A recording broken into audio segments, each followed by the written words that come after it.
Hey, I'll go ahead and call the meeting to order, the Jackson County Board of Commissioners, date August the 9th, 2022. This is our work session. And so at this time, I'll turn it over to Mr. Adams, who always walks us through each of these work session topics. Yes, sir.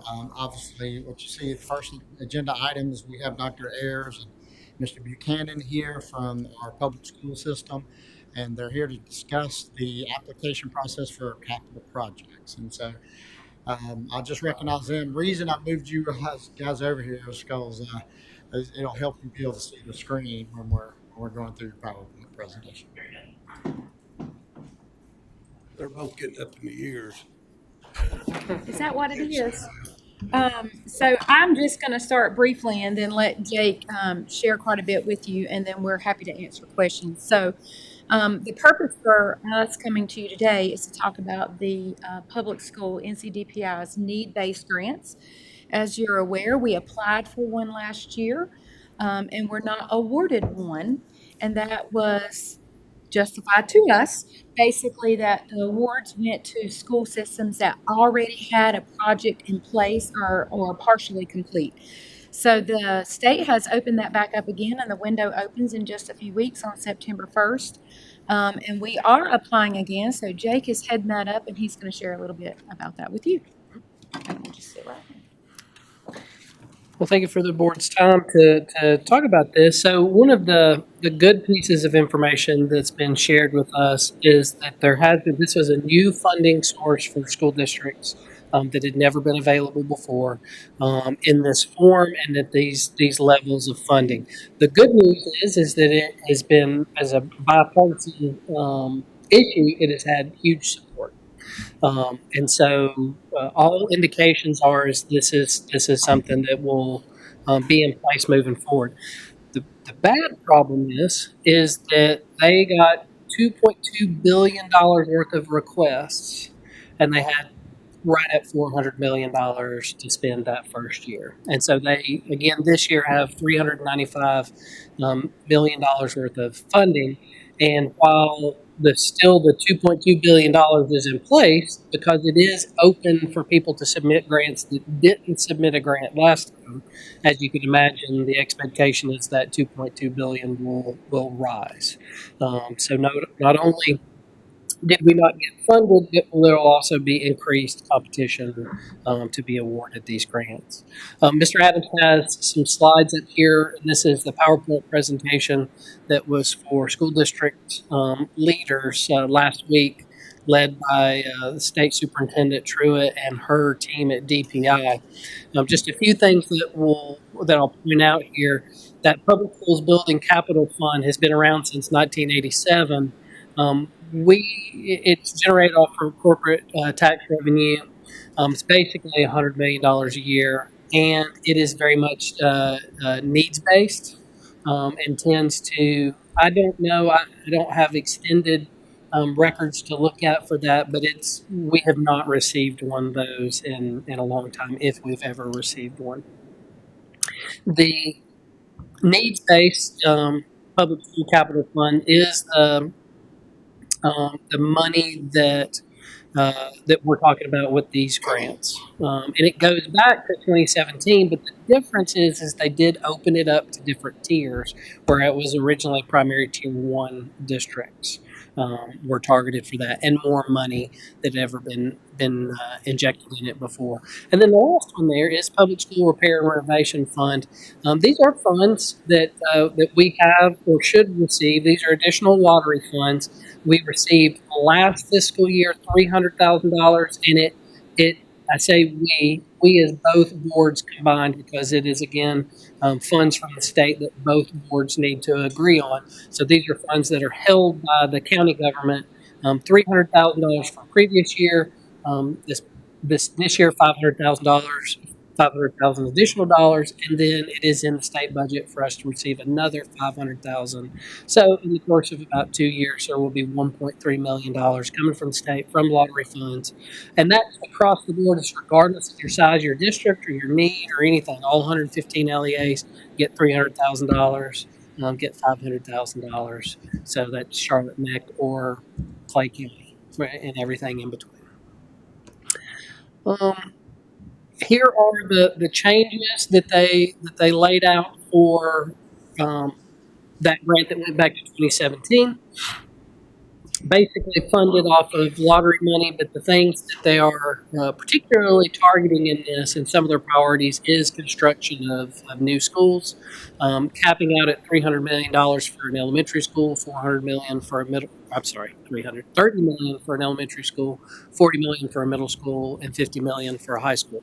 Now, of course, you would never be able to build a school for those amounts. And so, again, comes back to matching funds, but even on top of that. So even if we were wanting to build a new high school, which would probably be $125 million, the most that we could get from this would be $50 million.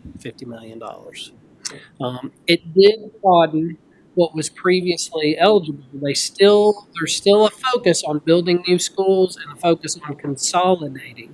If you have two schools, you want to consolidate them into one and build a new school. That's still something that they prioritize. But you can build new buildings, additions, repairs, and renovations. And that again was something that had changed, that opened the door for us to be able to go after. Let me ask the question that might Sure. be totally unrelated, but it just came to my mind with you mentioning the cost of what it would cost to build a high school. Yeah. I know recently with the fire service, we just sat down and reevaluated what our insurance coverage was for our fleet because the price of fire trucks has gone up astronomically with everything that's happening in the world. And so obviously if we were to wreck one or have some kind of disaster and we had to replace it, there's no way we could have replaced it with today's numbers with the value that it was being insured for. So we made those modifications to the insurance.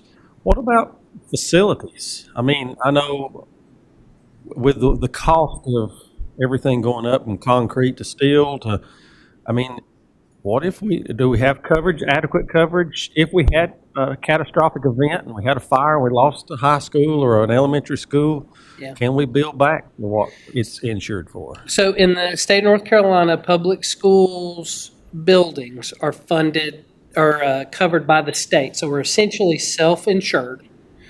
Capital through the state. They come out and inspect all of our properties, and their evaluations have been updated, and the evaluations that we got reflected as close as you could tell to reflect. So there was an increase. When you see us on paper now from what we got an evaluation 4 years ago today, it is much higher. Absolutely, because what it cost to build. Now, to say that to be able to guarantee, yeah, we could replace it at that cost is still, who knows? You don't know till you open the bids. Okay. But yes, they do take that into account. Well, thank you. Yep. Can I ask a question, and maybe you will address this later, but I just returned from a week at the UNC School of Government. Uh-huh. It was all elected officials, and there were some school board members that attended, and town and county, and then county commissioners as well, but we were all elected officials, and schools comes up. You know, it's huge. We all are very invested in that. It's so essential for all. It's the most important thing we can do. It is. And so one of the things that, like there was somebody there from Wake County, that community is exploding. And they do not have enough space they just don't, and then find a place to build a new school. When you said that they were getting priorities for new schools, do you think that jeopardizes our opportunity because we already have good existing buildings, which, not that we don't need, but we've worked real hard Yeah. to keep ours? Yeah, so a couple things there. So one, large counties like Wake and Charlotte Meck, they are not eligible to participate in this program. Okay. So in some of the information that Mr. Adams gave you, it indicated what school districts are eligible in the local match that they require. I'll refer back to that in a minute because there's something I want to point out to you. And one of the things that's changed for us on this resubmittal cycle. But I will use an example that's closer to home. And this is one that, so anybody that's been, so my brother moved, unfortunately, he abandoned Jackson County and moved to Cherokee County because that's where his wife's from. And so they live on family land down there. And they've been raising their nephew, and he went through Cherokee County schools, went to Murphy High School. Murphy High School is in desperate need of replace and repair. I know it's hard, coach. It's hard, coach. Yeah, it was tough. Yeah, it was tough.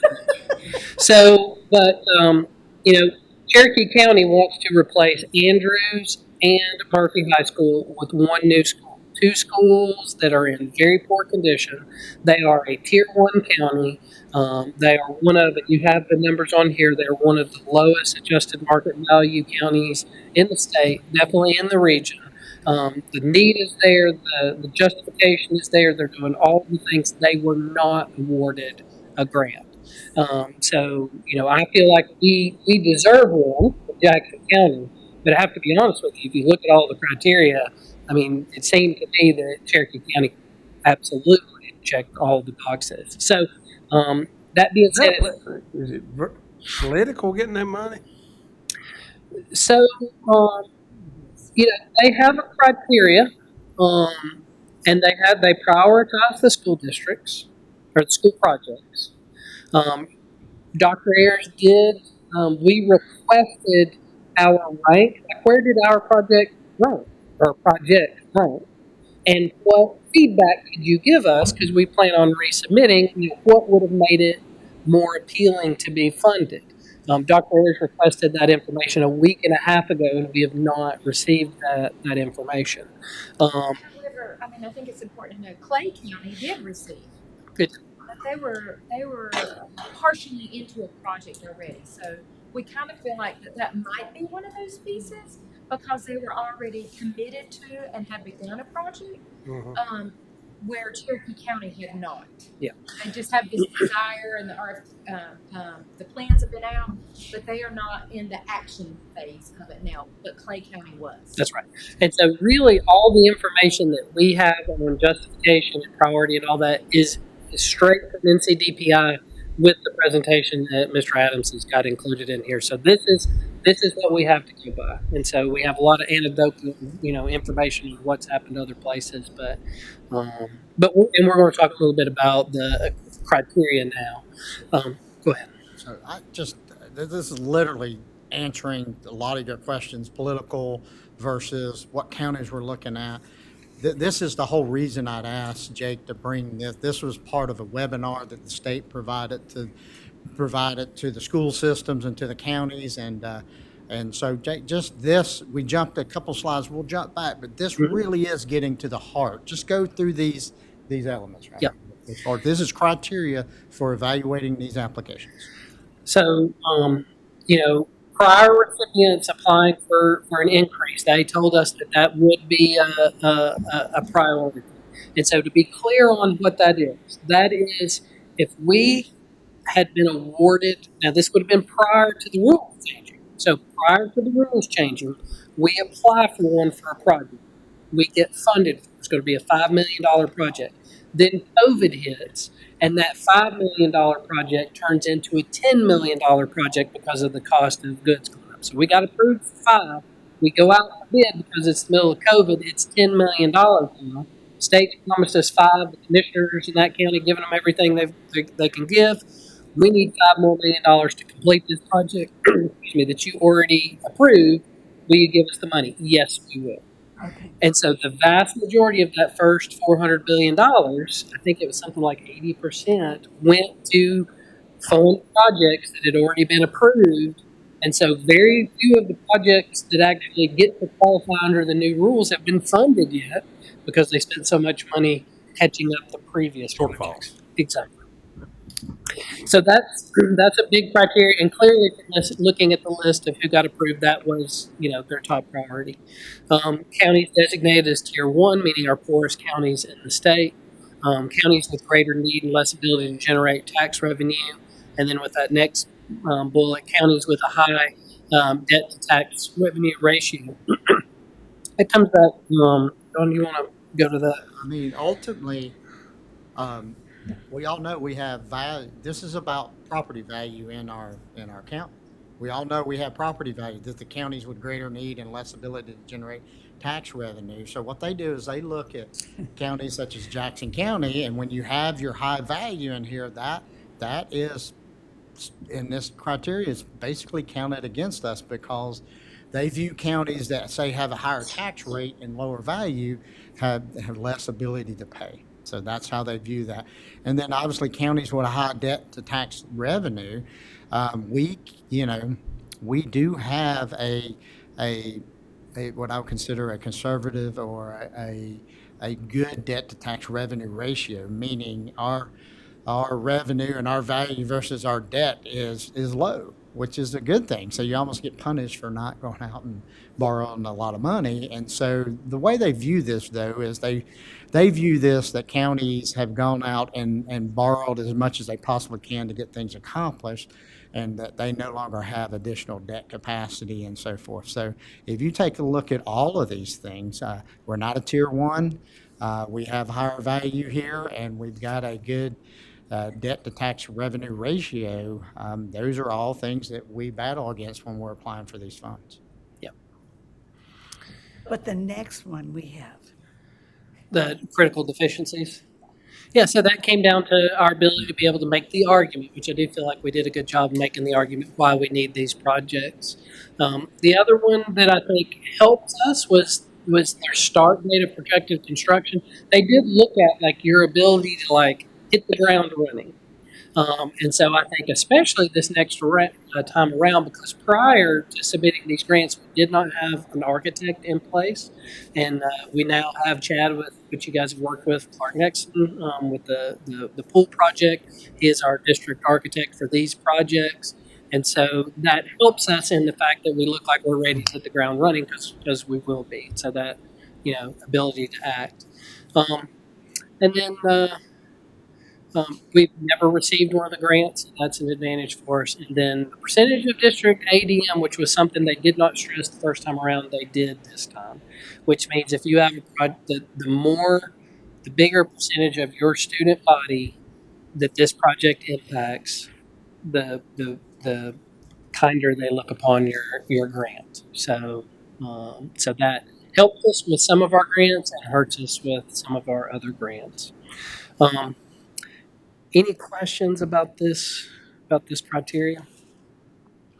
One thing that I know you have worked so hard on and done a great job. When I first came on the commission, you had started this before I was on the board, but to have a rotation of repairs of things like roofs Yes. and HVAC systems, so we didn't get hit with all the roofs in your county needing to be replaced at once. Well, we did, but we fixed it. Well, I'm sorry, yeah. You did do it, but the point was that now that won't happen again. Exactly. That's absolutely true. It's because the commissioners and the school board worked together to do the QZAB loan, which allowed us to make these critical repairs on roofs, because we couldn't be talking about some of those if we still had classrooms with leaky roofs. We still had classrooms that weren't conditioned. So yes, we are in a very good position because of those decisions that y'all made. So. So I am going to jump back a couple of slides because I want to make sure before we move on to the other things that some of the things that have changed here. When you're going over this criteria, it did broaden eligible uses, but revise local matching requirement. Yeah. Our previous match requirement was, what was it? 5%. And now 5%. And so now our match requirement, we'll discuss this, but you can see it's from 0 to 35%. And they're basing it on things such as ability to pay and things of that nature. So our matching requirement has increased, and that's something we will discuss. But I just wanted to make sure before we leave that's an important little bullet point right there that does impact our conversations. Yeah. And to be honest, that's the reason why Dr. Ayers and I are here, as much as we love spending time with you guys. We are coming here with an ask, because whereas before we asked for your support for the match of 5%, it has increased to 50% of a match. So to give, and to be perfectly honest, we do not have concrete numbers today of what that 15% match would be, because Chad is working on those estimates for us. One of the things I will point out, whether it was intended or not, Don, if you'll stay right there, we kept asking when the application process would be, and they said, oh, it'll be late September, October, due in November. Okay. Then we find out there's going to be a webinar, and then at the webinar they tell us your application is due the full slot application will get to you next Monday, and then you got 4 weeks to fill them out. So it's one might think that was an attempt to, I don't know if it's an attempt to us, but we have a very quick turnaround. And so Chad has a very quick turnaround to get us concrete numbers to base some budgeting on. And so he is supposed to have those to me by the end of this week, so that I can share them with Mr. Adams by Friday of this week, so that you guys can make an informed decision of exactly how much we were requesting as a match. If September 1st, is that the deadline? That's the deadline. September 1st. And so we intend to, Dr. Ayers and I intend to take it to the school board at our next meeting, which is August 30th, to ask for permission to submit this that night. Basically, we'll ask for approval and submit it that night. And when was this seminar? Last week. So I'm just understanding Yeah. that Well, soon as we got this, I said, okay, let's get some numbers and let's get in front of the board, because it's a fast turnaround. And here's an interesting thing too. If we had not been a change between 5 and 15%, I don't think we would have been allowed to even submit a different proposal. They would have just taken our previous proposal and just reviewed it again. But the fact that we moved from 5 to 15% is the reason why we even get to update anything in it. Mr. Jones, did you have a question? Yeah, two questions. Going back to that kind of deadline, when would we need to make a decision on that percent to get back to you to get to that grant? Before September 1st. Really before the 30th, because Yeah. they have their. Yeah. So will we need a special meeting or our last month? What we're gonna do, it's up to the board. What we're gonna do later on in some of this information is that first we're gonna show you the information showing that we've been designated as 15%. Then we're gonna go and utilize the old numbers, because right now I don't have the new numbers until Wednesday, and at least show you what that 15% means as far as money wise. And then I'll show you what it means as it relates to our sales tax and available dollars. And then at that point, it's really up to you whether or not you're comfortable August 16th, or do you have to have a special call meeting to have more information? It's really going to have to be up to this. We're going to put this on the 16th agenda, and if you're not prepared to make a decision by then we would request a special called meeting prior to. So just so I can be thinking about this, if it was a 1.5, will be rewarded at 5%? Yeah, we're going to give you the exact numbers here in just a second. Okay, all right. Yeah. The other comment is the enhancement security projects, and I mentioned earlier, I did a good job on WLS last night, but does that $7 million enhancement on our schools help us in this grant, or does it not? That was not any of the information. I mean, DPI has all that information because we are required to submit everything that we spend on capital projects. So they have access to it, but it's not been an indicator to us in any way that they take that into an account. Mm-hmm. Al, did you have another question? well, it's more of just a comment, but I appreciate the fact that you were ready. And you mentioned that to us before, that was really important for you, because with this quick turnaround, it could be that they're trying to lessen the number of applications. I don't know. I mean, I don't know. Intentional. Somebody might say that. Well, Well, they had 2.2 billion and they only have 400 million. So they, more ask is not something that's going to do but them any thank you favors. for doing that work. I recognize the vision of both boards who added that extra $100,000 at our budget process to allow the school systems to go through and do their request for qualifications and have an architect on hand. So, luck is for the prepared. So we're prepared and we're gonna move forward. Yeah, thank you. So, I'm gonna jump into just really show you, so we just showing you the information that we provided you. So going through and looking at, they're looking at the sales ratio and assess real estate value, and this is how they've come up with what they're doing the required local match. So just did want to show you that you take like a Brunswick County, they are looking at a 35%. So there are people different and higher percentage than us, but jumping down to Jackson, you can see based upon those numbers, they put us at a 15%. So that's for your information. You take it home, you can look at it, and you see what other counties are compared and what their percentage would be. So, and then let's see, jump into the next item. So what I'd asked Arlene to do is this is just showing you the numbers. It's in your mark where yours going. These are the old numbers. We don't have these revised numbers at this point. But just using the old numbers, you can see we've gone from a 5% match, which was the 1.5 that you had mentioned, Mark, the 1.494. And you can see that makes a significant difference as far as the required match of 4.4 million. Now, having said all that, if we were to get $29 million in grants, then I would still argue that 15% is a good deal. So we would just have to be creative and come up with ways how we would come up with our match. Would I prefer 5%? Absolutely, but I do want to remind everybody that we're looking at potentially $30 million, if not more, worth of school projects. And I'll stay right there in just in case you want to go over. If you want to just remind everybody what these projects are. Sure. The first project is the cafeteria and classroom space at Fairview. This would be to redo the cafeteria, to eliminate the previous cafeteria.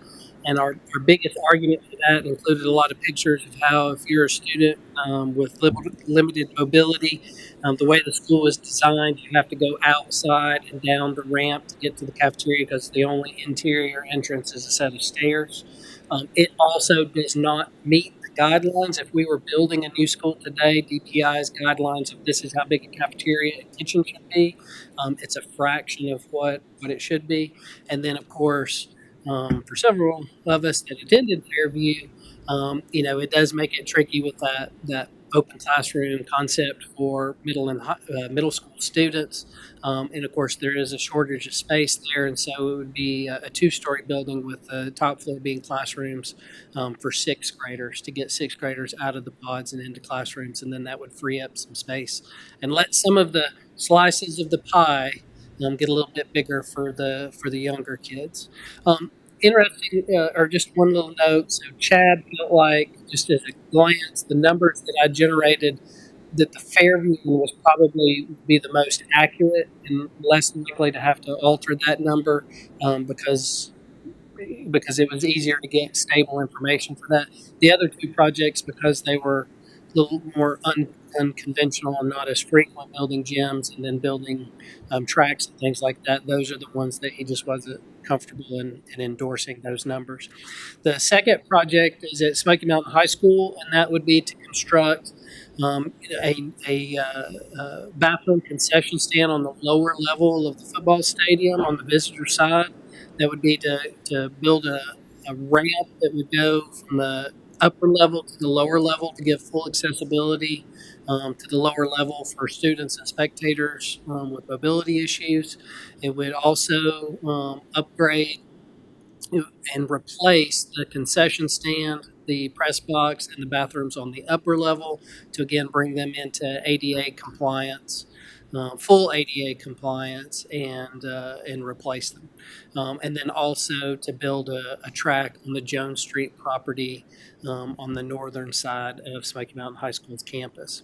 And then the third project would be to build a gymnasium that included performance space at Blue Ridge that would serve both sides, both elementary and high school, and then also build classrooms, about 8 classrooms that would primarily be for the elementary school side, that would get students out of some makeshift classrooms from divided up pods and things like that from when that school was originally constructed as an open concept classroom as well. And, you know, one of the things that I will mention, and I know they don't factor this in, but I think it is important to note, these are all projects that both boards have been discussing for a long time. We're not jumping around and like, hey, let's go after a grant and think up of something to go after. These are things that we have identified as a community for a long time and have just been working through the process of getting to the funding level for each one as we go. And I've been involved in this process 20 years, and some of these projects were on the table 20 years ago when I first came here. Yep, for sure. So I just want to make sure there's no more questions about the projects. The final document we provided, and I had Darlene go back and revise these documents. And this first item, and Commissioner Woody, going back to your conversation or point about that after we had updated all of our roofs and so forth, yes, we did add a capital outlay maintenance line item that now the two boards are funding through the sales tax every year, and that is specifically there to upkeep roofs and HVAC units and things of that nature. So I just wanted to point that out, that you were right on the mark in that conversation, and we do take that in consideration when we're estimating available dollars. So Darlene did a good job of just going through and projecting. These are the Articles 40 and 42 sales tax. Just a reminder, 40% of Article 40 and 60% of Article 42 is mandated to be set aside for school construction. Both boards, Board of Education and the Board of County Commissioners, must agree on how these dollars are expended. So as you can see, this is just a running projection of those revenues. We also take into consideration things we have committed, whether it be our current debt service, ongoing maintenance, things of that nature. And then that is taken out of the expenditures themselves. And so ultimately, if you take a look at this fiscal year, 22-23, if you look at the bottom line here, it is projected that coming by the end of this year, that we will add an additional 1.9 million. We got 432 going into it, 1.9 million to have 2.4 million available for capital. And then obviously you go into next year, the 23-24, you'd have about 4.6. And I want to point that out because if all of these projects were funded, it's not like we would get them constructed in 6 months. It would take us several years to go through. It'd take a year's worth of designing before you even go out to bid. So it would take several years in regards to design, bid, and construction itself. So when we're looking at these projects, as stated earlier, these are projects that have been talked about for a very long time. And so when we talk about building them, we need to take a look and make sure we're looking at 2 or 3 years worth of revenues as we're having these conversations, because I couldn't imagine it being before 24, 25 until we complete it. Now, what we also included in this packet is Article 46. And Article 46 is the quarter-cent sales tax that's mandated to go to education, but that's overall education, which can include community college and other educational expenses. So you can see Darlene did a good job putting this back together. It does reflect the costs associated with the health sciences building for SCC. Takes into consideration also, just a reminder to everybody that that here, this $3.4 million, we did end up using 3.2 million in cash out of this fund and took a loan out of $10 million for SCC for the health sciences building, and then that's our debt payment. But I also want to remind everybody, we did take 3.4 million out of this fund that went to the safety of the public schools. And that is the project we were talking about earlier. So I think, these funds have been utilized for both SEC and the school system positively. And so when you go through and look at the end of this fiscal year, 22-23, it is projected that we'll have 1.9 million available. And at the end of 22-23-24, 3.6 million, and 24-25, 5.5 million. So we didn't combine the two, but between the two, if you look at this end of this fiscal year, we would have 2.4 million. Oh, here we go. You got it up here, don't you? Oh, no, 2.4 million plus the 1.9. And then next year, if we just went into next year, you'd have 4.6 plus the 3.6. So by the end of next fiscal year, you are looking at around the 8 million plus mark of available for educational purposes, with the majority of that, or more than half of that, being mandated to public schools. So that the reality is if we went back to the old numbers, let me just back up. And this is, it's in your books. Please take it home, read it, whatever questions you have, please come back. So if you go back to the old construction estimates, we're looking at the $4.5 million. And now, I took it that your conversation with Chad sort of leaned towards these numbers may be low. Is that what you kind of took? I pressed him, and he wouldn't go either way. Okay. He wouldn't go either way, but he just wants some time to crunch the numbers. Okay.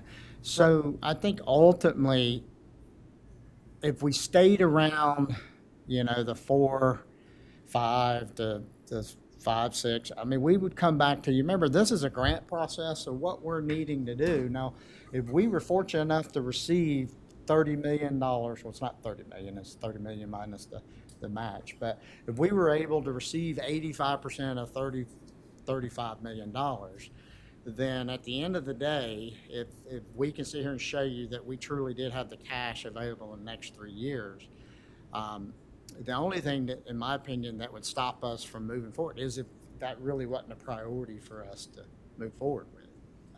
Meaning I can show that we have the cash match. Yes, ma'am. If we are awarded, if they approve, do they give us a lump sum of money, or do they approve a specific project? Could we decide which one if we only get partial funding? No, we had to submit them all as individual projects. Okay. Okay. Yeah. So they would either approve it as an individual or negate it? That's right. Okay. So we could get approved for just one project, just two, or all three. Okay. Yeah. Put that back up there where you were at, please. Now, are we considering that 1, 2, 3 projects? 3 projects, yes, sir. If, let's say that second project, is that an all or none project?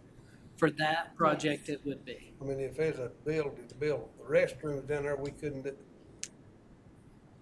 If we come up with some way to do that, we could do it, couldn't we? Is it all involved, is it tied to that, the point that, For the grants only, but I think, your point, that's something that both boards have prioritized, and if funding is available to do it, then we could do it. It wouldn't preclude us from.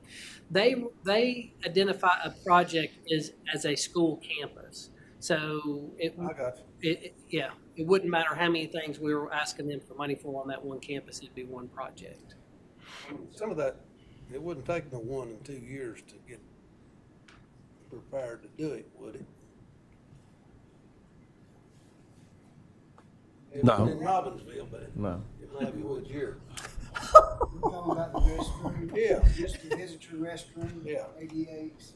What is the timeline on the grant announcement again? So they indicated to us, not in writing, but just verbally at that presentation, that we would find out within 30 days of the grant closing. You can see here they didn't put the Yeah. review period or announcements, but they verbally said By the end of the year, for sure. Yes. Okay. End of the calendar. The end of the calendar year. So, you know, I will think say that, that they were very slow last year. I mean, Yes. they gave us a date and we were reaching out and emailing. For Although I was weeks trying to after be their date. patient, we were reaching out saying, Yeah. hey, can we get some feedback? Do we have an answer? But I think they So- got far more applicants Yes. than they ever anticipated. Yes. so I guess what I'm trying to say is, to go along with what Commissioner Dietz is saying, is if we find out by the end of the year, this calendar year, that we didn't get the grant, the best case scenario would be we got all of it, or at least one of the projects funded. If we found out by the end of the year that we didn't get the grant, then we would be in a position we could pull out portions of these projects if we wanted to have a conversation about what can we fund with those funds, because the funds are there.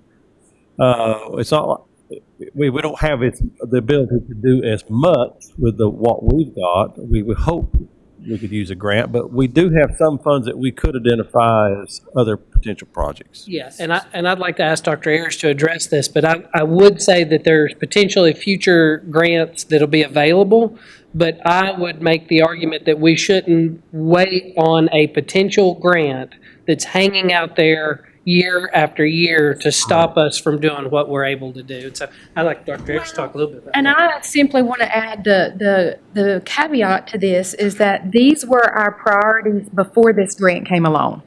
And so you all definitely recognize the need for our safety and egress projects, and that really took precedence. And so in our long-range plan, we had that Fairview needs that space.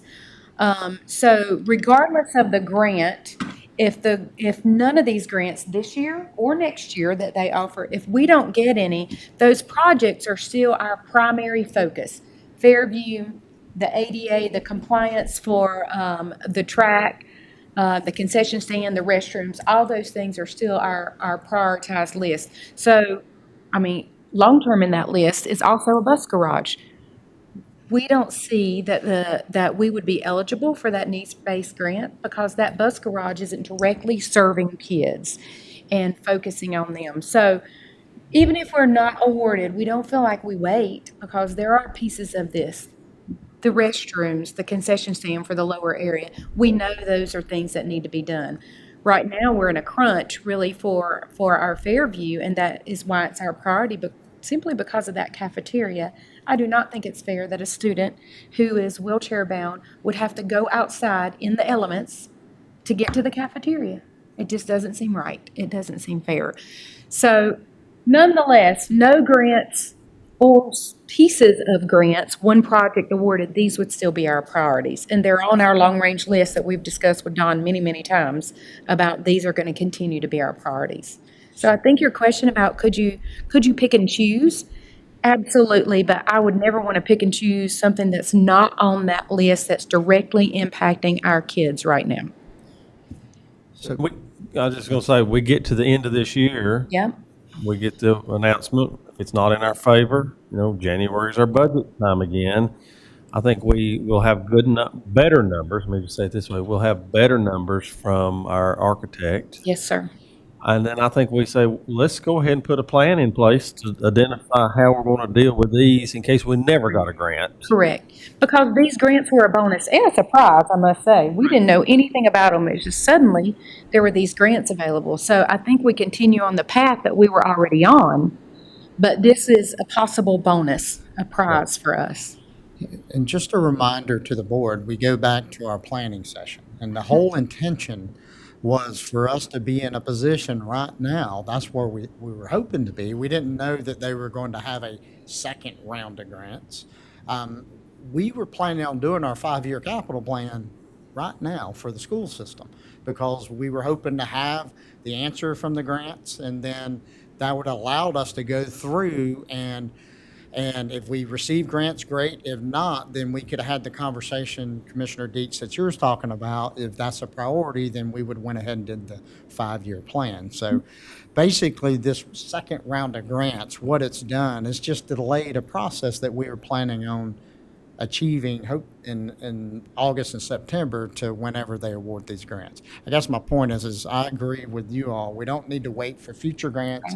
After this round of grants, no matter how we get awarded, we need to do a 5-year plan and go ahead and utilize these numbers and start making some priorities based upon the monies that we know that we have. And certainly moving forward and knowing that if in January, February, we're planning and moving forward with the support that you all can give, we can still apply next fall and hopefully eat into that priority list that we have. Mr. Adams, can ARPA monies be used for these school projects? ARPA monies can be used for any general governmental purpose. That would be a yes. Yes. If we're going to be asked to set aside or earmark funds, what kind of obligation will there be for these funds? If we, obviously we can't spend, but we won't have time. We won't have to worry about the impact for obligating, would we? That makes sense what I'm asking? What'd you say? If the 15%, Right. we have to identify the 15% and say we can't touch this because it's set aside for this, but we'll know by the first of the year. Yeah. And then if we don't get it, then Yeah. But we what, free it up and use it. and what I would like to present to you, again, this really does need to be on the agenda for the 16th for further discussions.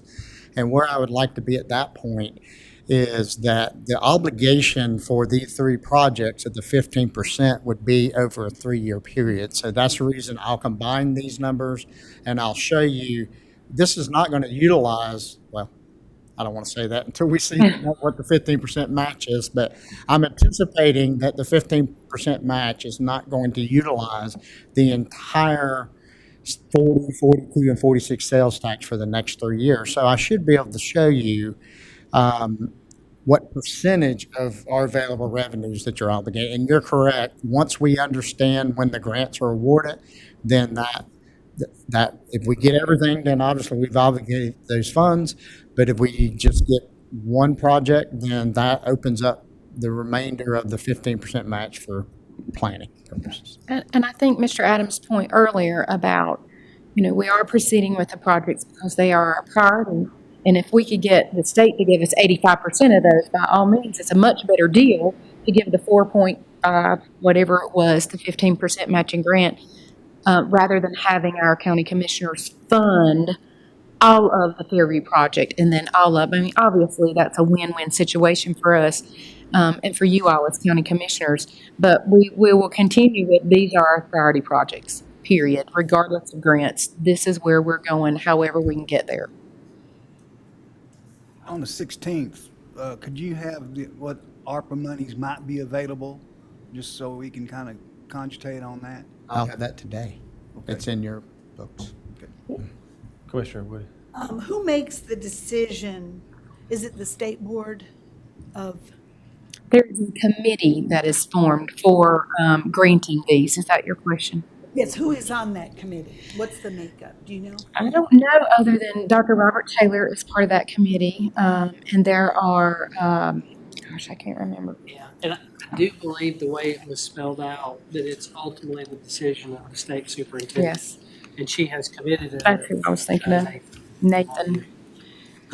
But there are more than just 2 or 3 folks that sit on that committee, which is one of the reasons that I reached out a couple weeks ago and said, hey, I would like some feedback so we can revise and have a good, thorough application to resubmit, but we haven't gotten a response yet. Our architect, when will he have the numbers? I told Chad I need to give numbers to Don by Friday. He told me he should be able to have it to me on Thursday. Well, I know Aiden Rogers' wife is on the state board of education. Yeah. And I don't know if it'd be helpful to reach out and advocate. Well, we're elected officials and our job is to advocate for our community. So if you have any names, I don't mind writing a letter of just saying that Okay. this is something we're in total support of, and we, I think an accompanying letter with the application would be beautiful for all of the committee members to see, whomever they are. exactly.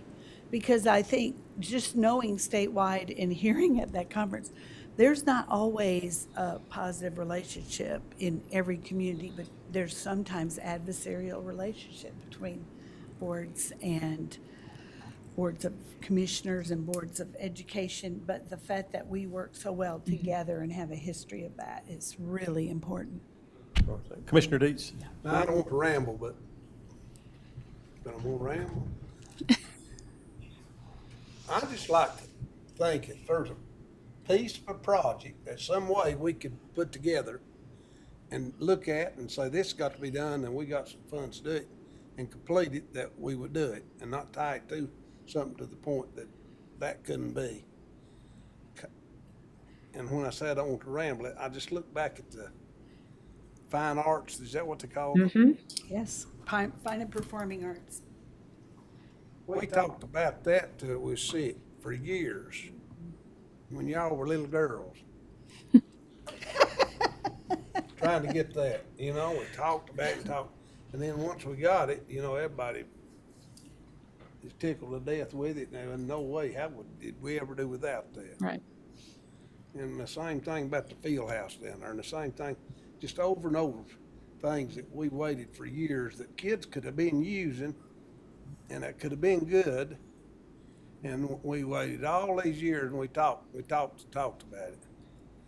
And it was like, and I'll stop at this point, it was like when Brian and I was elected and we got talking about all these, every time I turned around, they were coming to us about putting a bucket in a leak, wasn't it, Brian?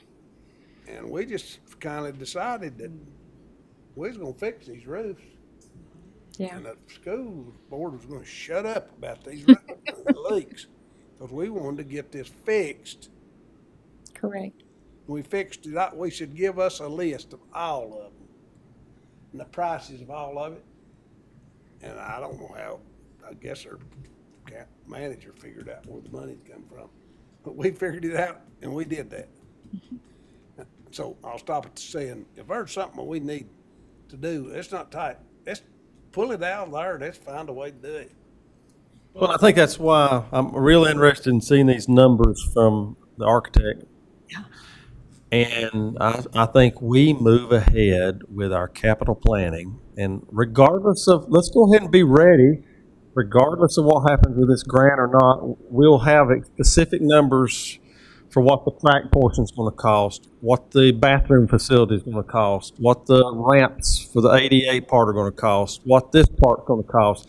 If we have to, we'll piecemeal and start doing one at a time, and we'll be ready to start that first year. But if we got money sitting there in the bank to use, we need to use it.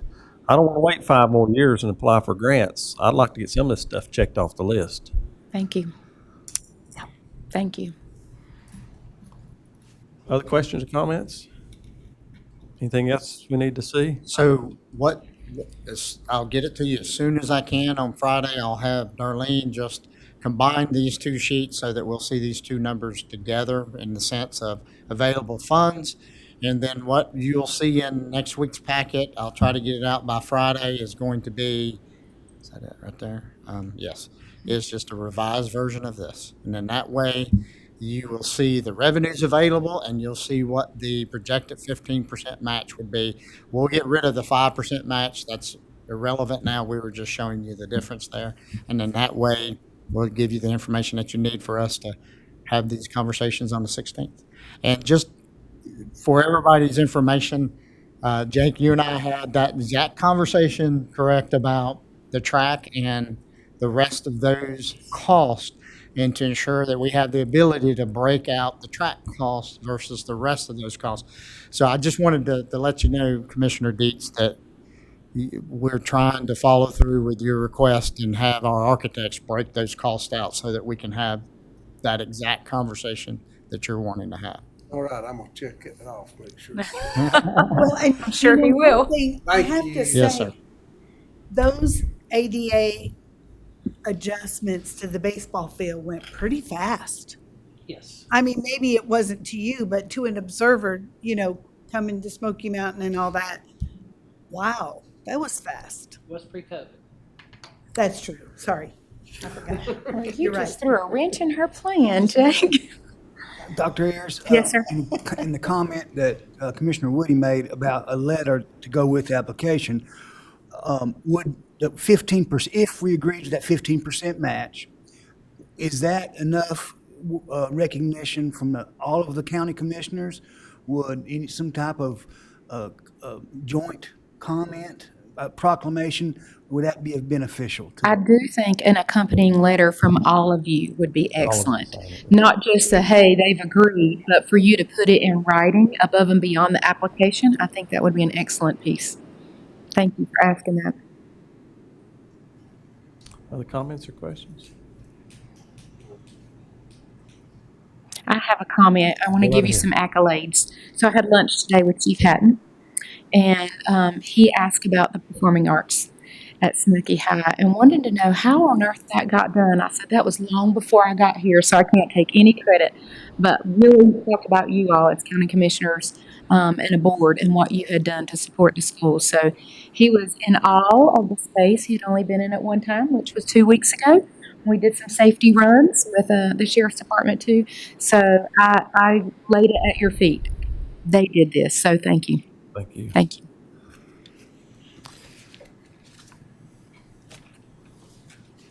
Thank you very much. Okay, thank y'all.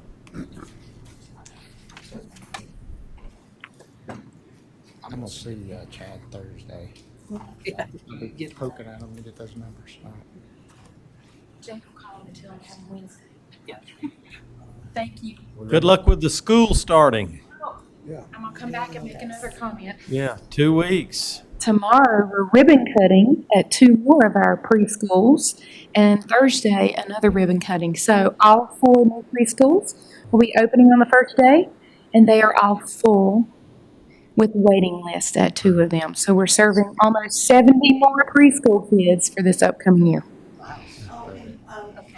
I don't know if you were aware, but yesterday, Mountain Project sponsored a event and gave out shoes, brand new, really high quality tennis shoes, Wonderful. socks to their students, well, anyone that came by, but mostly their clients that Excellent. are in Mountain Projects, and gave away hair. They did haircuts free. I mean, it was a celebration of school going to be starting, and it was a wonderful event. And that's a good segue. Why don't you put in a Thanks, a plug, a shameless for the- plug.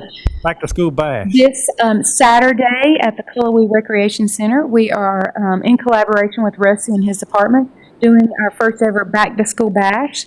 So it's a partnership with the rec department and Jackson County Public Schools. It's from 10 a.m. to 3 p.m. on Saturday, and it is free everything. So every school will have a tent set up, giving away anything under the sun. We have lots of community agencies. We have collected almost 400 backpacks from our local faith-based community projects, and so we are giving away backpacks, all school supplies. The health department is there with immunizations, not just COVID, but starting school immunizations, free sports physicals for anybody that wants to play sports, free haircuts. We have about 6 hairdressers who will be there. My goodness, there's so much that's going to be given away. So I know Chairman McMahon's going to be in line for that haircut. Absolutely. So- I'll get some food and Free, thank you for saying that. Free lunch for anybody. And the one thing I'm really proud of is this is a community partnership. So we're not saying, hey, what school do you go to? Do you go to Fairview? It is for anybody that shows up. So we're not asking if they're at Summit or Fairview or Cherokee Central schools. Families can come, and we're handing out free everything. We're even providing transportation to I call them the outlier schools. So we'll be running bus shuttles back and forth to Smoky Mountain Elementary, as well as Blue Ridge, not for just students, but for their entire family. So, and I've been praying helplessly that the weather will be beautiful, and so far so good. The weather is good. going to be beautiful Friday, Saturday, and Sunday. So it's the first ever. WRGC is going to be broadcasting live from there for the whole time of the event, so we're excited. So thank you for reminding me of that. absolutely. Hope to see you there. I'll be there. Okay. Could you address the ribbon cuttings just real quick? Sure. So we did our first ribbon cutting for the preschool at Blue Ridge last Wednesday. That was funded through the Blue Ridge School Education Foundation grant. And so we had them come out.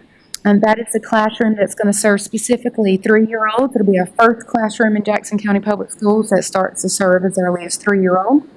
And then tomorrow is the ribbon cutting ceremony at Cullowhee Valley School. That one is at 10 a.m. And that is funded through the Dogwood Health Trust out of Asheville. They gave us about $240, I think is the grant I wrote last year. And then we're going to leave Cullowhee Valley and hop on over to Scotts Creek. So they will have their first preschool this year, and it is also full. And we're ribbon cutting because Dogwood funded both of those. And so when I say funded, they funded the teacher, all the supplies, the capital part of that, everything needed to happen to make that possible. Scotts Creek is 10:45-ish is what I say, because we got to leave Cullowhee Valley and go there. And then those 3 preschools, Blue Ridge, Cullowhee Valley, and Scotts Creek, were all grant funded that I had written grants for. And then we somehow found a way to make it happen. So we're opening a second preschool at Fairview. And that ribbon cutting is not grant funded. We just made it happen in our local budget. So that ribbon cutting is Thursday morning at 9 a.m. So we will have 2 of our Jackson County Public Schools that have 2 preschool classrooms.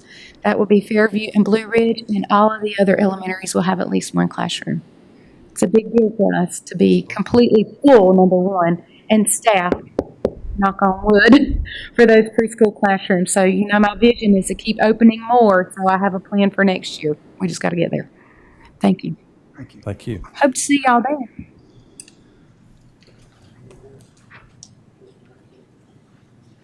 They did it yesterday. It was so sweet. Those people just donated, the cosmetology people just donated. Okay, Mr. Adams. Chairman McMahon, I believe this is something you They were were asking cute. questions about. Can't remember if it was Oh, an open yes. session or behind the scenes, just Behind asking the about scenes, I believe. aerials. So we do have Absolutely. Ms. Ash here to talk to us about our pictometry agreement, proposed agreement to move forward with our aerial photos. Miss Ash, when I Yes? looked at that, I glanced, I thought, that's that game. Dictionary. Dictionary. We're going to start doing That Pictionary. word, and I was like, why are they doing Pictionary? Yeah. No, we could. I could try it. Now, this is a pictometry contract. The funds have actually already been approved in this year's budget. I thought you said that. And I'm just going to go through a little bit of the differences. Typically, what you're going to see online, and you're still going to see online, is our orthos, and they're just flown straight over, so you can't really tell what something is that well.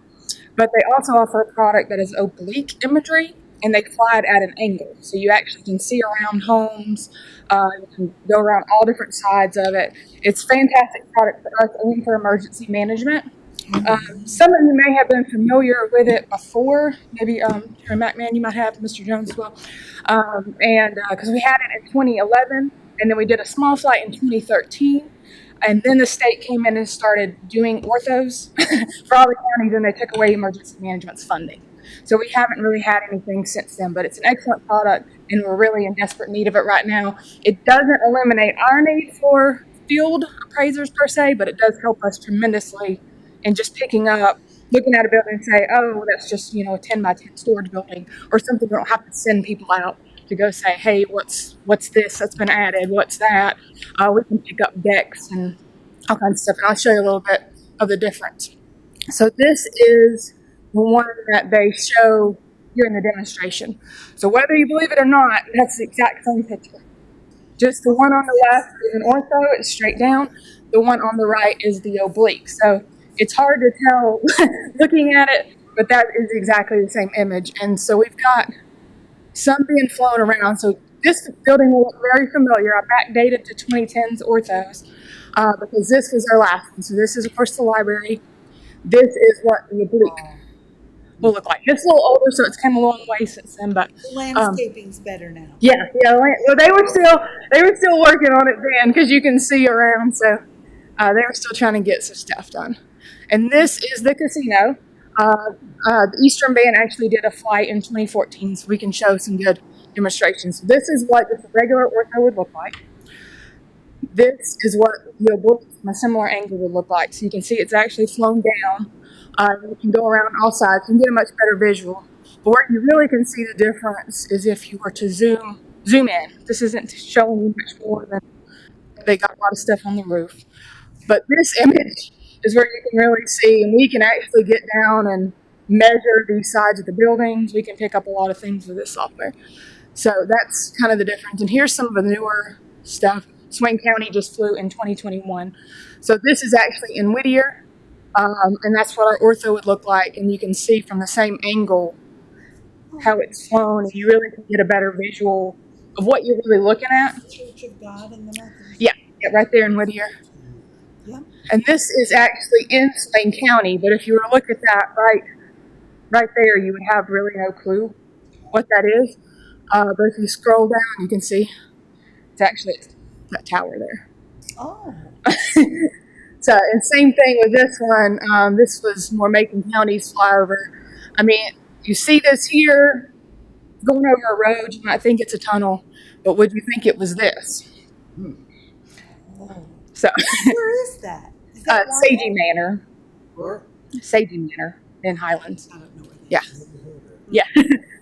And then just to show you how good it is, this is some of Swain counties, and this is, I mean, you can actually read the billboard there. And we can see cows in our orthos, but I don't know if we can see that they're laying down and that this one's walking. Does the oblique, can you move, or is it just a still photo? No, you can move all the way around the building. I didn't want to take the time to log into our Connect Explorer, but when you go in, once you have the building, we can go around and pop it around all three sides. And that's the same thing that I did on the, to look at that cell tower, because this angle is really the opposite. I took the picture from the back side, because this front side you would see more trees and things. So it's a good thing when it is in trees, you can kind of flip around and get a better visual. And so when I flip it around, I'm going this way as opposed to, the opposite direction. So yeah, you can flip around all four sides and see and try to find your best visual, or at least hopefully you can get enough to kind of understand where somebody maybe added a deck, or they took a deck and turned it into a porch. And emergency management has tremendous benefit from it, because they can go in and really gain access to people's properties if they need to for emergency situations. So are these photos done by satellite? No, it's a plane. Oh, it's an airplane. Yeah, it's similar to the ortho project. It's flown at a lower level, and they just got cameras stuck all over the bottom of it, and then they just fly one way and they'll come back and fly the other way. And do they do it in the fall because I noticed there's less leaves? They will make sure they do it either in like April or March, but they're going to probably do ours in November, December. They don't want any snow on the ground, and they want the least amount of leaves possible, so you get the best pictures. Yeah. There'll be areas, of course, if there's a cabin stuck right in the middle of trees, we might see a little bit, but you're not going to get as good a quality as you're going to get where areas are really cleared out. But it's an extremely beneficial project for. Will citizens be able to access? No, it's a completely internal for us and the Sheriff's Department, emergency management, people like that. We will be getting new orthos next year, though, so it probably won't be available for the end of the year, but we will have a new flight of those as well. But no, the orthos are available to us. The orthos are available, yeah. That's done through the state, and those are available for the public. But just for safety and security purposes, we wouldn't want. I don't think you'd want just people in the public going to your house and trying to figure out where you can get in, things such as that. So it's more of a safety thing. Maybe you have, your boat. I don't have a boat, but have a boat parked behind. Yeah. That you wouldn't want people to know or something. Yeah. What do? They retake pictures each year? It won't be every year. The contract, we get one flight, and they cut the cost over, or divide the cost over a 3-year period. At the end of that 3-year period, we have an option to do another flight at the same cost, and it would be the same way, spread out over a 3-year period. That's why this Scans everything Hmm? they can. It scans everything they can. Yeah. Yeah, we cover everything except for service property and stuff like that really we wouldn't benefit from. There's actually a grid, I believe, in this contract. Yeah, they'll do it all pretty quickly. I don't know if they can get it all in one day, but they'll. Probably not one flyover, but it'll be a I thought the map was in here one somewhere. day. Yeah, so that's basically all of the tiles here, all of the areas that we're going to cover. So if we're not covering it, it's typically there's no houses there, or there's a handful, or it's for service property, and so that wouldn't benefit us. But it's a huge area that we're covering in this flight, and we have the benefit of having all of the surrounding counties have also flown recently. So we can go, and that's how I got some of those other images, was I took Swain counties or Macons that had crossed over into ours. Unfortunately, they did have Swain County's 2021 flight didn't cover all of the casino, because I wanted to show all of it because it's tremendously different with that whole new section, but I couldn't. They didn't get all the way there. So Well, most of it's in Jackson County. yeah, casino is what in I'm Jackson saying. County. Yeah, we don't tax it though, so we typically don't get some concerned as much with it. But I guess that they caught a glimpse of it with the imagery. They just didn't get the whole thing. So, all right, I'll go back. But since this is a multi-year contract, this is the reason it has to come back before the board. I'm authorized to sign single-year contracts, but not multi-year, so it is this year's funding is in the budget. Any questions about the contract? And this will be an item we'll put on the agenda for next meeting. Yeah, I guess, and that would be that page where the breakdown costs for years. And we can adjust that second project. Hopefully, we'll continue to do that to be really whenever we want it to be. So. Tabitha, could law enforcement utilize this? Absolutely. Okay. I'll open it up to any of the county departments, and the Explorer is kind of an online web-based, so I administer all of them, just get people started, but I've already got Shannon set up. He's administrator of the sheriff's department, so he can add whoever he would like to. Don is administrator of the county manager's office, so he can add whoever he would like to. And we'll do that with emergency management, environmental help, anybody that wants to internally, because we've got like 500 or 1,000 seats on that Connect Explorers. We've got plenty of space for any of the county departments to use it. And I know emergency management's excited about it. They just can't contribute financially to it because their funding went away. And I guess that was 2015 that it probably, when we got our first flight of orthos from the states, when their funding went away. What would be the funding amount for that fourth year? The 37 or the one? It would just go, you're talking about for the second project? Well, if it's a 3-year contract and you said the payment for the fourth year would be the same amount, I'm just curious what that amount might be. It's right here. It's the 37 every year. Okay. Yeah. The only time it would increase if we say we got into year 2 and we're like, we need to go ahead and do another one, then we'd be doubling up some of the cost. But if we just went ahead and did the one, get through the 3 years, and we pick, the next time to do it, it would just be the same flight amount every year. So it's not like a live updated picture each time you No. look at it. Uh-uh. It's just a picture that So you. that snapped on okay. that particular day. I got you. Yeah, so it's something that you would want to continue to update, just like the orthos, because things do change. I was thinking if it was live, where you could go and see live, that would definitely benefit law enforcement. That'd Because you have to could be go a in, if you were satellite. knowing you're going to a certain place to bust, you could get on there and look at that and see what's going on before you go to bust them. Yeah. That would be awesome, but it's, That'd have to be a satellite. I guess so. I haven't heard any product like that, but it would be really cool. That'll be coming around soon. Yeah. Yeah, it will It's be. actually already available. But Is Yeah. it? This is kind of locked into time whenever Yeah.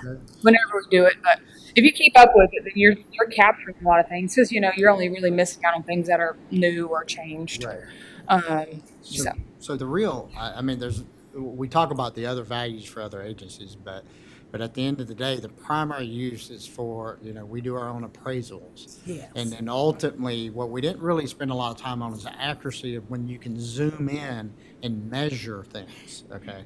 And so that in itself, when we start talking about our staff and time saving for our staff, I mean, if you can imagine the amount of time that they have to spend to actually go out and appraise this is going to be a tremendous amount of assistance and appraisal to help them with questions, that keep us from having to revisit sites, things of that nature. I think we will get all these other ancillary benefits that we're talking about, but at the end of the day, when we talked about budget-wise, this is going to be a tremendous help to our tax office and our appraisal system. We can budget money every year for a reval, which I think we do it every 5 years now. Would that, It's foreign. is it 4 years or five? Four. 4. Would that decrease the need for that amount of money? Will we save on that end that we, or could we? I'm smiling because that's I don't know. Right now, we're not necessarily planning or thinking that it's going to actually reduce staff, because that's where you're talking about where the savings would have to be. And so at this point, there's no plans for that type of reduction other than this is going to give us a better product and Enhanced tool. enhanced tool. Yeah. Other Yeah, and right, questions? right now with the permits and everything, we really need more people than less, but I mean, it's a great product that's going to be extremely beneficial for us when we go through, because what we do in a reappraisal is we look at we go through every property in the county, look at the property. We have our own internal pictures that we've taken, but we do not have the staff to go out and visit every single property in that reappraisal cycle, much less, over even sometimes a 10-year period. So things change. So this will be extremely helpful for us to just kind of take a look at things that we cannot go visit.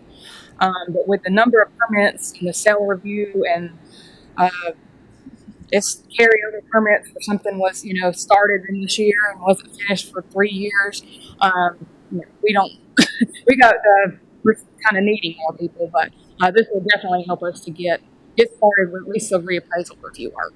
And that's really the benefit of it. Shortchange myself. Okay, we'll put it on the agenda for next time. Thank you, Tabitha. Thank you.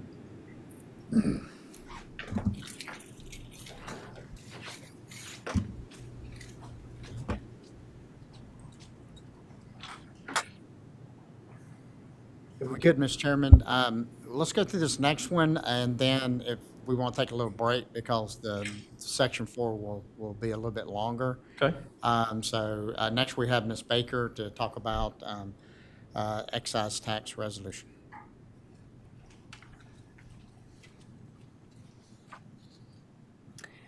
Hello. So, several months ago, I think I mentioned at some point that the General Assembly, the legislature, was looking at passing legislation that would allow, I believe it was the last time we had a request before you for a tax revenue refund, that I think there's been a lot of those across the state, and they were looking at legislation to allow county manager or county finance officer to be able to authorize, or for you to delegate that to the county manager or county finance officer.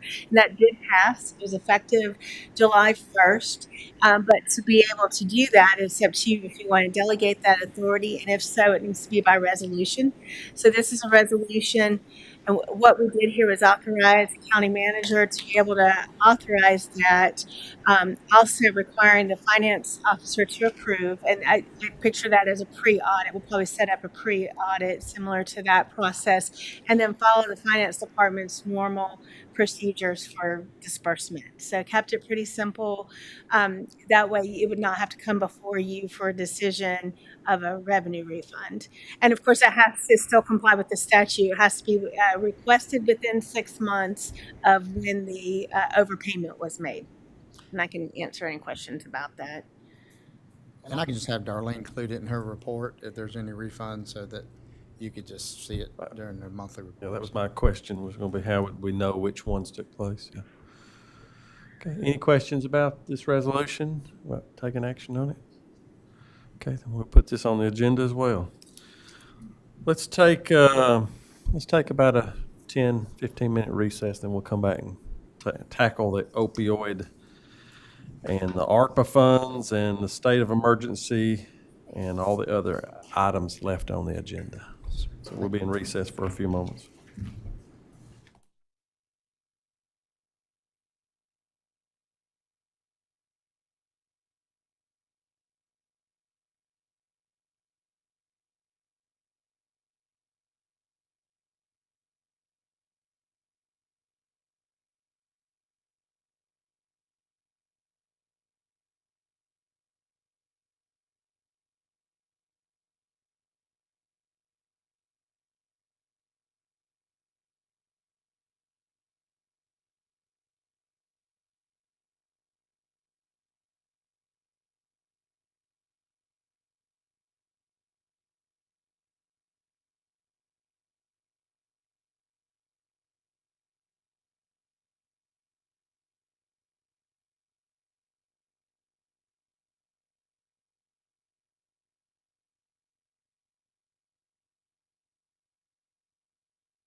Okay, I'll go ahead and call the meeting back to order, and we'll move on to item 4, other business. Yes, Mr. sir. Evans? So I'll attempt to try to move through some of this information. This is really informational. This is information for you as a board, but also for the public.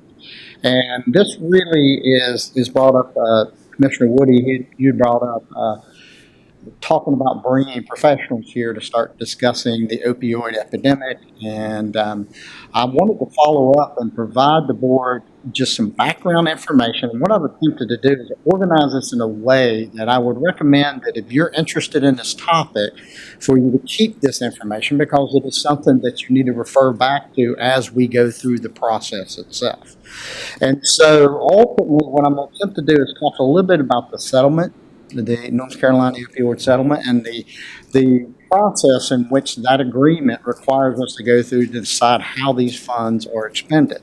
But I also want to talk to you about what other organizations are doing. The North Carolina Association of County Commissioners, VIA Health, also Southwestern Commission has some things going on coming up here in the next week.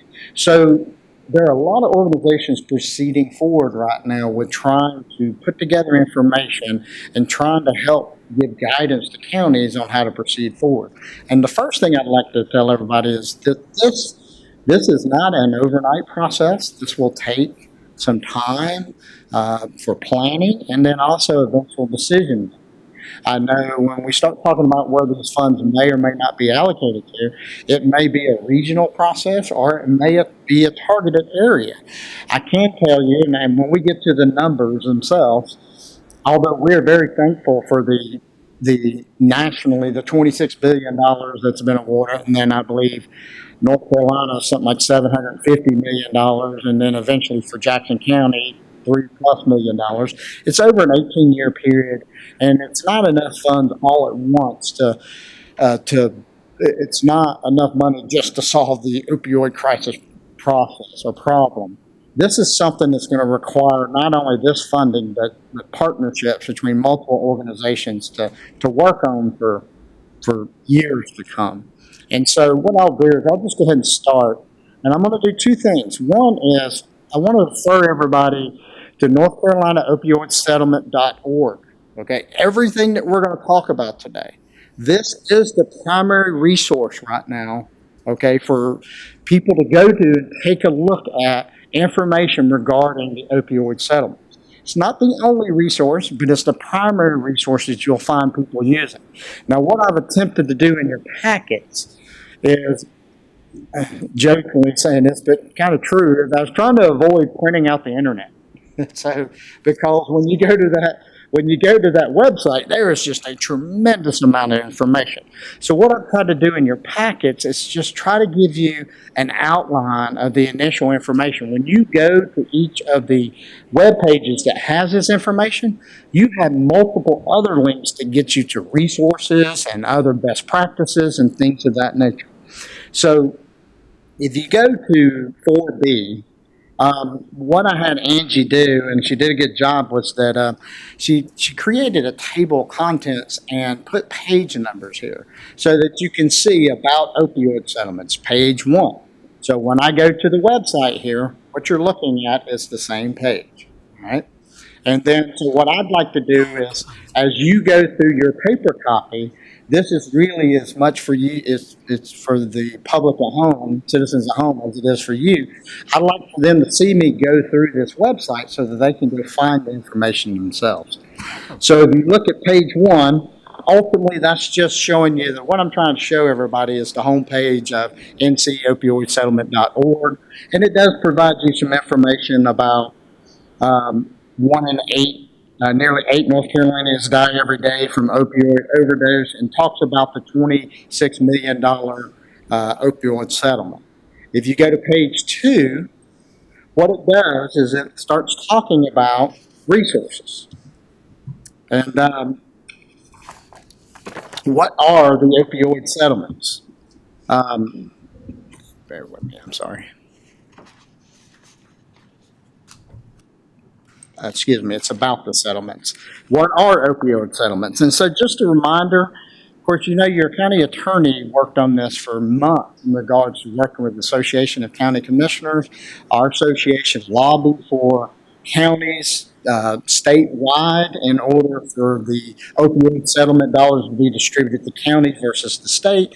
And so ultimately, what we all know is that 85% of the opioid settlement dollars are actually coming directly to counties and municipalities versus the state, and the state is keeping 15% themselves. And so when you start looking at how much will the total funding my county or city will be receiving, you can, on the website, you can click this link, and then on your packets, ultimately what you're looking at here is page 5. And if you'll go to page 5, and this is part of your table of contents, page 5, what you do see there is the amount of monies on hard copy that's basically given to Jackson County over 18 payments to Jackson County. So it's 17 years to 18 payments, and it's $3.2 million. But what I'd like to do here is what you see online here is I'm actually going through this process online, and when you click on that link, it shows that the state of North Carolina is getting $757 million. And all you have to do is literally just drop to the drop box. And you can go look at all other counties, you can look at different information, and then ultimately I'm just dropping down to Jackson County. And I'm just trying to show everybody where this information is. And you can see right there is the $3.2 million. And we have received, when you look at Jackson County, we have already received $125,634 that came in spring of 2022. We are due to receive another $276,293. Have we received that? Not yet. Okay.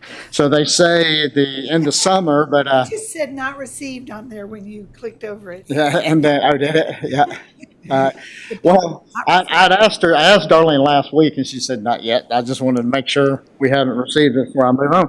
I think one of the key components here is obviously $3.2 million is a good amount of money, but you can see ultimately our first year we're going to end up getting, $300, a little less than $400,000, and then if you look over the period of time, the next payments, you're ranging anywhere. The latter half of this of $150,000 to the height of $260,000 a year. So ultimately, it's going to require some planning for what's the best utilization of these funds. And that goes back to Chairman McMahon's statement that some conversations are being held at the VIA level about would a regional project make more sense? Is that more impactful? But these are all things that we've got to go through as a process, not only as a county, but as a region to make these types of decisions. And so ultimately, that is where we're at this point. Let me back here and get back to here. And so the next, when you sit here and look at the 18 years, how should counties and cities spend their settlement dollars? So if you turn to page 6 of the hard copy that I gave you, ultimately, and if you go online and look at resources, that's really pretty much the same information. And again, I'm just doing this for recording so people can go back and look and see how I'm researching this online. But in accordance with the memorandum of agreement that we have signed off on and other counties have signed off on, there are basically two areas that we can expend these dollars that we're talking about. And as you can see right there, we have what's called under option A local government may fund one or more strategies from a shorter list of evidence-based high-impact strategies. So what's occurred is they've created this list of strategies that have been proven to work. And so what they're telling counties is if you choose to expend the funds in those strategies, you don't have to go through a full-blown planning process in order to determine how to spend those money. But then you see an option B there, which gets a lot more extensive as far as providing different options to expend those funds, and it does require a planning process. Now, and it requires an extensive planning process in which it basically provides a detail of who has to be involved and how the process is actually takes place. Now, I would stand before this board and say that no matter which options that we use, I would think that we would want to bring in experts and have some type of internal planning process in order for us to make decisions on how to expend these funds. Now, whether or not we choose to go to option B and do the full-blown planning process, that's really to be determined in the next several months, between 3 to 6 months. And I say that because what is occurring right now is, for example, the Association of County Commissioners have basically just hired a director of strategic health and opioid initiatives. Commissioner Woody, you'll probably meet this individual at the association meeting. Yes. Her name is Nidhi Sachdeva, I believe is how you pronounce her name. They said they were gonna have her come. Have her come. And then I believe if you all have received this email, we're also having a Southwestern and VIA is conducting a meeting here in Jackson County at our Department on Aging next Tuesday from 10 a.m. to 1 p.m. This isn't a public conversation. Really, who's invited is VIA board members, county officials, and they're bringing in leadership. And I believe this new director of strategic health and opioid initiatives are going to be at that meeting also. I forwarded that email to you. If you're interested in attending, and this is before our 1 p.m. meeting next Tuesday, and it's from 10 a.m. to 1 p.m. If you get your email, it allows you to register. If you need assistance, I also included Angie in on this email, so she can assist you to register if you want to. But I do believe that Ms. Sachdeva will be at this meeting. And what's interesting about this meeting is I also put in front of you just the little invitation here. That's part of the email chain. And that individual, again, that you spoke to, the one that worked at Western and did the studies for us and in our jail and so forth, he actually, you see that MAHEC as being a sponsor for this event? That's who he works for. Right. Okay, and so ultimately, the person or the group that he worked for, when you sit there and look at, I believe it's Mountain Area Health Education Center, is also a sponsor of this event next Tuesday that I'm saying being held at from 10 a.m. to 1 p.m. And I point all this out to you because there's a lot of resources and a lot of groups working right now. My understanding is that the Association of County Commissioners, they literally have just hired this individual. And so for the next 3 months, I got off the phone with Mr. King. Jason King is over the Services Association. For the next 3 months, what she's going to be doing is pulling together statewide best practices and providing this information to counties as resources. Also, I know, Gail, you're going to the association meeting. Is there okay. So I would recommend too, they're showcasing Surrey County, Gail, down there. And when you're going through and checking through the different events you can attend, if you're interested in this topic, Mr. King was telling me that they've been working on this for several years, and they're using this as a best practices model to actually start showcasing what Surrey County has done. So if you're interested in this topic, you might want to stop by and see that presentation. Yeah, I saw that it's on Friday, developing a response to opiate epidemic. And then, and you know, one model doesn't fit all, but I believe as a community, we're going to need to not only take Surrey County, but also the resources that association is looking to come forward with. I know that they're going to come out with an MPA program and potentially provide organizational resources to counties. I've already told Mr. King that we're interested in that. Y'all recall Matthew Wilson, the previous intern here, presented to you? He is actually working for the association right now under ARPA, and he has been assigned to Buncombe County. And so I'm just trying to give you an idea that they were going to try to provide those types of organizational resources. And so ultimately, what I'm going to recommend, and I can't go through, you know, I'm going to try not to go through this list of all of these different types of ways we can expend these funds. This is an information session for the board for you to sit and look at. What I'm proposing to do, though, is to continue these conversations by bringing experts to this board over a period of time and presenting information to you. And the reason I mention that to you is DuPont, Dr. DuPont. When you look at this series of resources, and let me go and find it on here so I can better read it. Page 7. So if you look at page 7 and you look at probably on page 8, number 10 and 11, that is, Dr. Dupont, those are the areas. That's the criminal justice diversion programs, addiction treatment for incarcerated persons. I point that out to you because that was the area of study of Dr. Pruitt. That was the grants that he received. That's where he actually participated with Jackson County, and that would be, I'm sure he has a level of understanding for opioid addiction overall because of the amount of study he's been doing, but that's also where, as far as I know, where his real expertise lies. And so I think we need to start thinking in terms of, from my end of it, bringing multiple experts to this board that represent different types of programs that may or may not be funded. And so I've reached out to Shelley Foreman for VIA.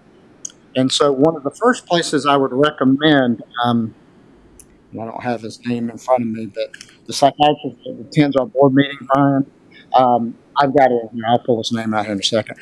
I would start there for presentation, and the reason I do that is in the basic sense of really bringing and educating this board about, from a medical standpoint, educating this board about what is opioid addiction. And then I believe we can start bringing other experts here, whether it be Dr. Dupac, about places of where services can be provided, whether it be in a justice center, whether it be we could bring Chris Weatherford from a social services standpoint, and we can bring him, Mr. Weatherford, our social services director, has actually been spending quite a bit of time in this area in regards to foster children and so forth. And these are experts in these individual particular types of services that we may choose to fund or not fund. And so what I am recommending to the board, and the board's okay with this, is I'm going to start lining up a series of experts, not to stand here for 3 hours going over information, but to start a series of educational presentations to this board. And then while that is occurring, ultimately what I'm looking to do is the association. Again, this individual has just started. In the next 3 months, they're going to be pulling together best practices, and that will allow them to have time to bring these and provide these best practices to the county. And at the same time, VIA is starting their process. They're starting their process of education and so forth through this meeting coming up next Tuesday, but they will continue with that. And then the final step for me, its next steps is to go ahead and start an internal staff committee to start discussing these. And so I think ultimately where I think this board will need to choose is ultimately what process are we wanting to use to identify the priorities for these funds. And I think ultimately by the time we go through an educational process, and then by the time we go through getting the information presented to you on a weekly basis, we will know what resources are out there to help us. And then ultimately, I think it's going to need to be decided, are we going to, if you look at Exhibit A, you can see there are target areas that we could choose to spend these monies. If you look at Exhibit B, they're a little bit more holistic. And I've heard everything from prevention programs from board members to MAT program, medical assistant treatment programs, to things of that nature. And all of these are things, the terminology that I think over a period of several weeks and a few months, if we bring the experts here to start educating us on these issues. I've sat through quite a few seminars myself, so I feel like that we need to get this information in front of the board in the next few months in order for you to make a decision. And really, the decision is how do we plan to move forward with this? So, for example, you're going to see Surrey County has, at least from Jason, I haven't seen the specifics. They believe Surrey County has really progressed in this area. So, Commissioner Woody, I would like to know what resources they had, right? When we're going through looking at that. And I would follow up with that with I know Chris Knopf too. That was a neighboring county where I used to come from. But I do know that before we had opioid settlement dollars, I know that Surrey County went out and hired staff for this and went out and really put resources behind to get to where they're at. And so ultimately, we're going to have to make decisions about if we look at holistic from a planning standpoint, and if we're looking to do option B planning, then what resources are necessary. But this is a starting point. I'm trying not to go through and read everything. I encourage you to read through this. I encourage you to go to the website and start looking at some of the types of services we can fund with these monies, and just do research. And at the same time, I'll be bringing information to the board in regards to, and I'm starting off with a VIA representative and really starting the basics of what opioid, giving an education or giving the public an education of what you're talking about when we say opioid addiction and the potential treatments out there. And then I'd like to bring other people who are providing targeted. So, for example, going back to he basically can come back and talk to us about targeted areas in regards to adjudicated people in criminal system and things of that nature. And because I do know that's where his field of study was when he was at Western Carolina University. And I think it's COPEC, Copac. I believe. I'm sorry, I don't have That's okay. Dr. That's Copac. fine. And then, so is the board comfortable with the strategy? Because what I'm trying to do is bring experts. This is an extremely large program, meaning when you talk about opioid treatment, if you really sit down and read this, it goes well beyond just distributing Narcan out to emergency service workers to treat people after they've OD'd or overdosed. It goes well beyond that as far as the different programs that are out there. And so what I'm attempting to do, there may be a single expert out there that knows all of this. I'm not aware of that person, so I'm going to try to bring to you people who have spent time in certain areas here that can talk to you about the successes and failures they've had in these different type of treatment methods. And then hopefully by the end of a 3 to 6 month period, we'll be in a position to really start making some next step decisions. One thing, just from going to some initial meetings with the association and at the Southwest Commission, they've brought it up at the past few meetings. I would really like us, and you could certainly, Don, qualify this as you feel appropriate, but there is such a difference in approaching this in an urban area than in a rural area. And so when we bring experts in, one thing I've found is, the experts are often from these large population areas, and what they're dealing with is so different. Opioid, it's us. It touches every life. It touches our community. And I don't want to ever say it's them. It's us. Families I know are affected. It's our concern and it's our community that we want. But it's very different in an urban area. So if you would be kind of cognizant of that when you invite an expert in. Yes. Because it's not really relevant to what we're going to have as far as resources. And Brian and I've just barely touched on this, but the regional impact might be the way we decide to go.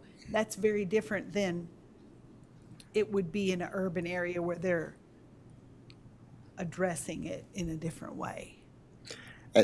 I absolutely agree. I think Cabarrus County is also gone pretty.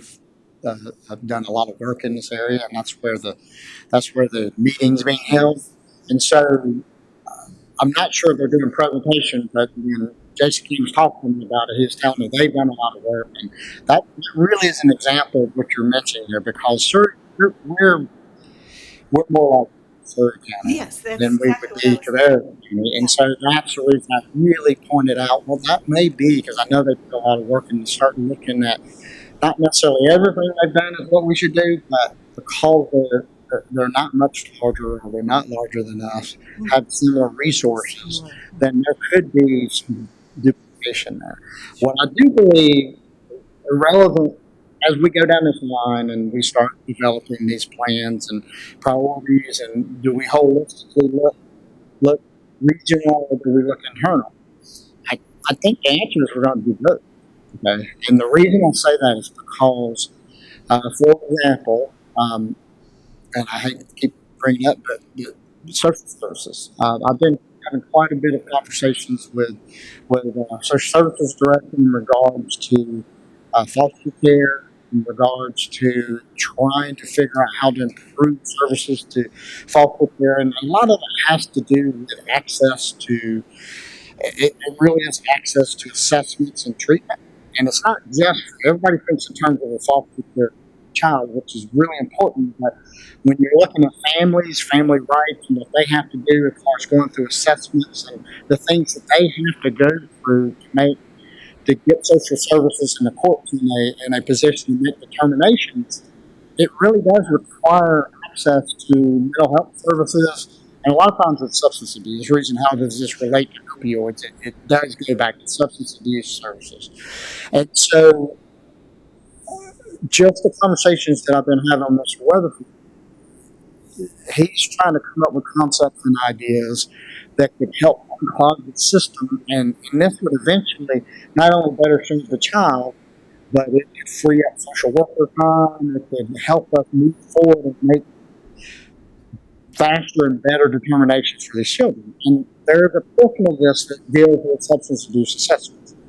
And so my point about bringing this up to you is maybe that doesn't fit in this regional concept, but this could be a conversation that we have as a county about how can we have better assess these foster care children, which has a substance abuse / opioid connection to it.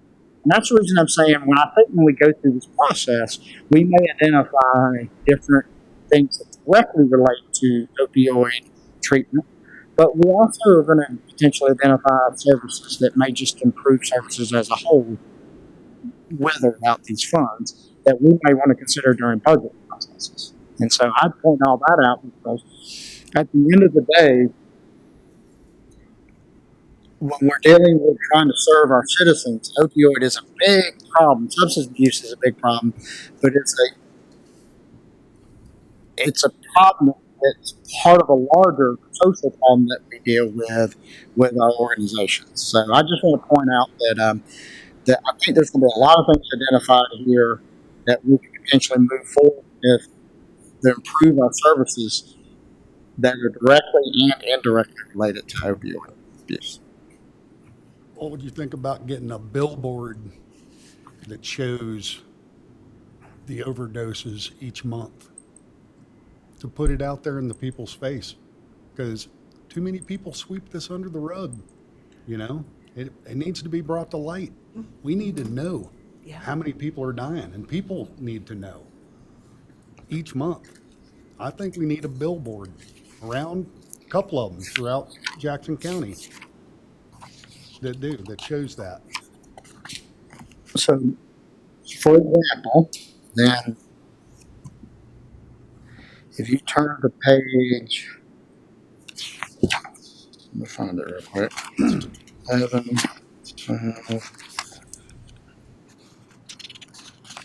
apologize, addressing here, part 2, prevention. If you'll go to page 15 and in the book there,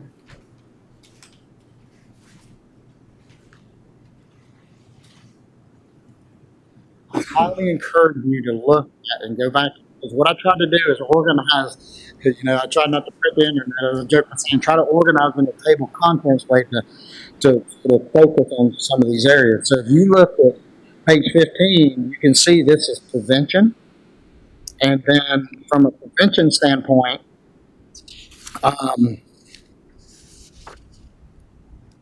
go to page 16 and look at the top. Fund media campaigns to prevent opioid use, corrective advertising, affirmative public education campaigns based on evidence, public education related to drug disposal. So that is a fundable, what you're describing in regards to advertisement, that is a fundable method. Now, this falls under this type of funding methods falls under option B, which also requires a more extensive planning process. But you're right, you're hitting the nail on the head. We need to eventually get to that point where we hit our priorities, and ultimately that is an allowable use of funds. And I just want to put that out. It's absolutely. I just encourage you all to read options A and option B when you have time, because that can help folks setting in your mind what are some areas of potential funding, whether it be on a local level or regional level. And, hopefully we can utilize these funds to make a regional impact or a larger impact. But I go back to, there's no reason we couldn't do a media campaign with or without these funds. Or right? what about forming an opioid council committee that would include individuals from, say, rehab specialists, doctor, first responder, DEA, police, health department, an administrator, a drug rehab counselor, a recovering addict, and possibly a parent.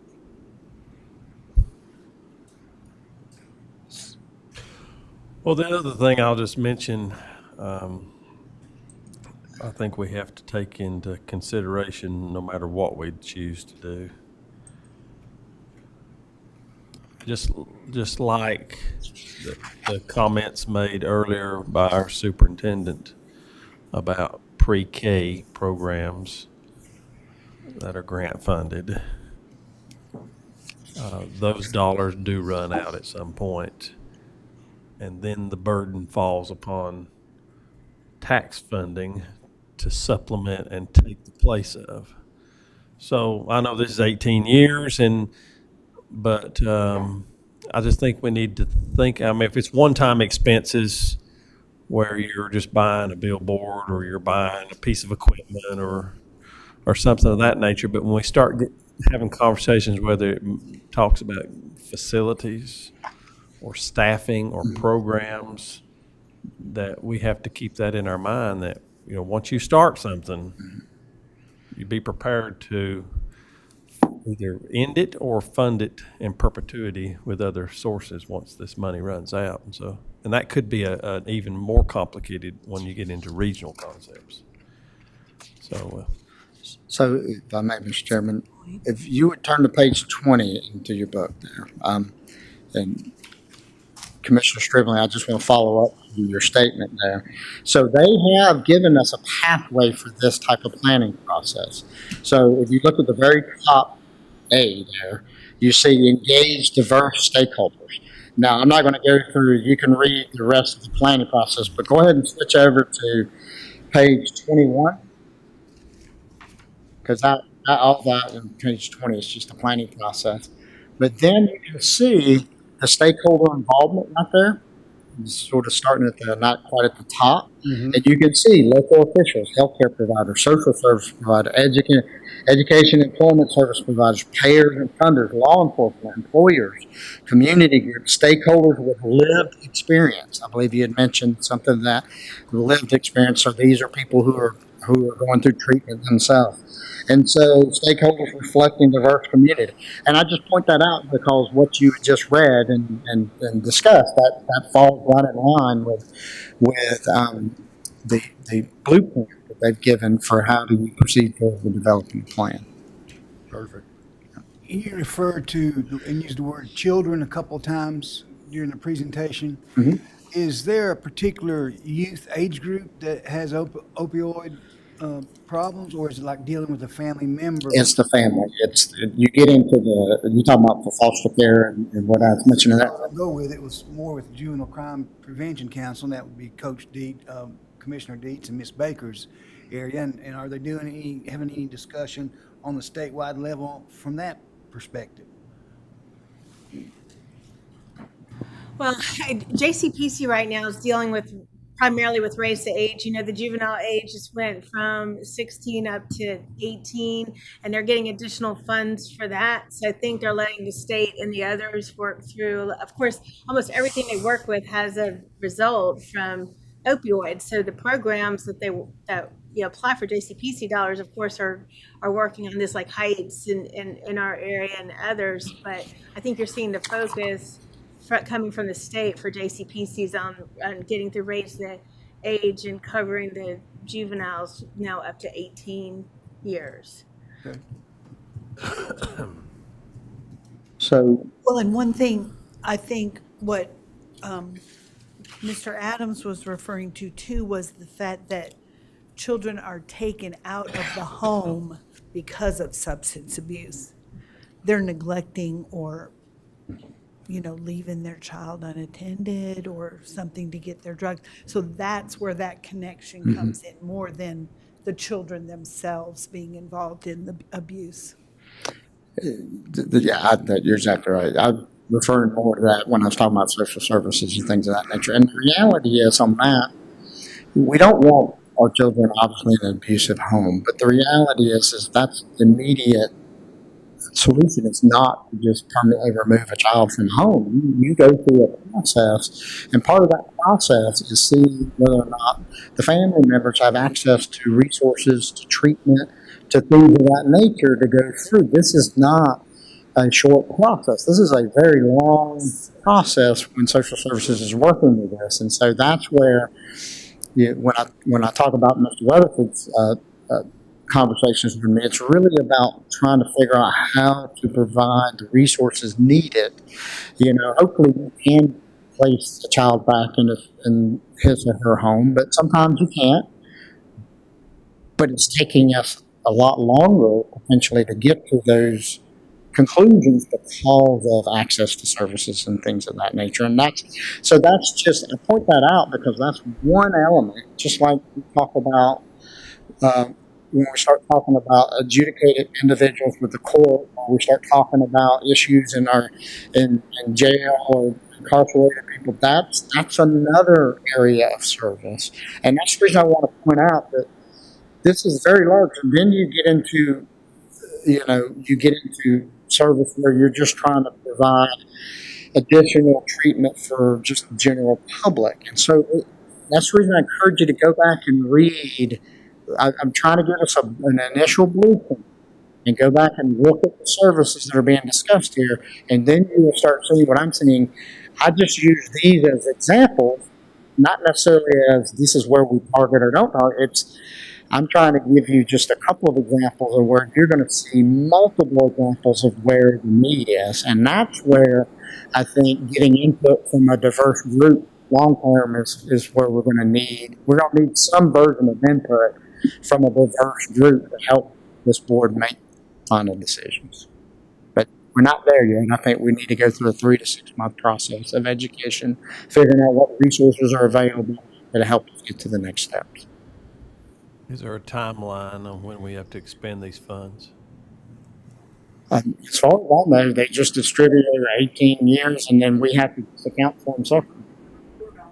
So we have to report on them. The point being is we'll account for them separately. They won't be expended anywhere else. So ultimately, I would think there would be an assumption from the public that we're not going to hold on to this money for 10 years, but there's nothing that's forcing us to act within months from now. I think we can go through a good organized process to try to figure out where's the best and most appropriate place to expend these funds. And that's the reason I'm trying to say this isn't I'm not looking to put somebody in front of you every meeting. I'm trying to, while we're trying to pull together regional and state resources and pull together best practices, I think we can use that same time to just start bringing this information to the board over a period of time. I noticed on the information you gave us on that website too, that a couple of some cities turned their money over to the county. Does Silva get some money? Does Webster? Do all municipalities give money or just a certain population, over a certain population? Do you know? It's, I think it's just a larger. okay. I wondered about, because I didn't know. We certainly, if they were getting money, we'd certainly want to work together in Oh, Jackson. absolutely. So next steps from my end is to continue on. I'm going to please participate next Tuesday in that meeting. We can see from a regional level we're going to start getting information from the meeting that's being held on the Department of Aging, and within the next month or so. Again, I've already reached out to Shelley from VIA. I'll have a presenter come before the board, and we'll just once or so a month, I'll continue with these presentations to the board. And if you have any specific questions, ideas after you had a chance to read through this, please share with me, and that way that'll help me organize our next steps. Okay.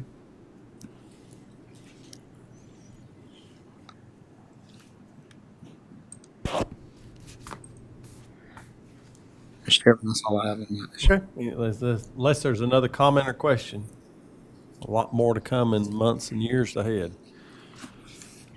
ARPA.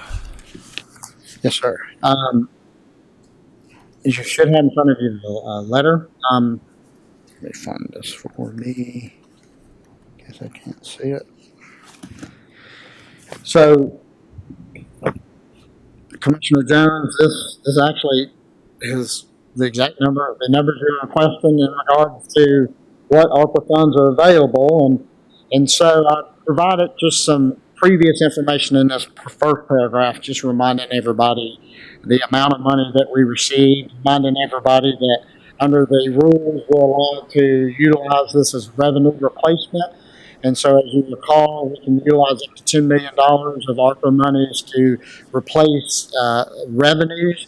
That allows us to use the entire $8.5 million, $8,534,441 for any general governmental purpose. And again, I believe that answers your questions in regards to earlier questions. And so, if you go down a little bit further, you can see that Jackson County has moved forward with several projects with these ARPA funds.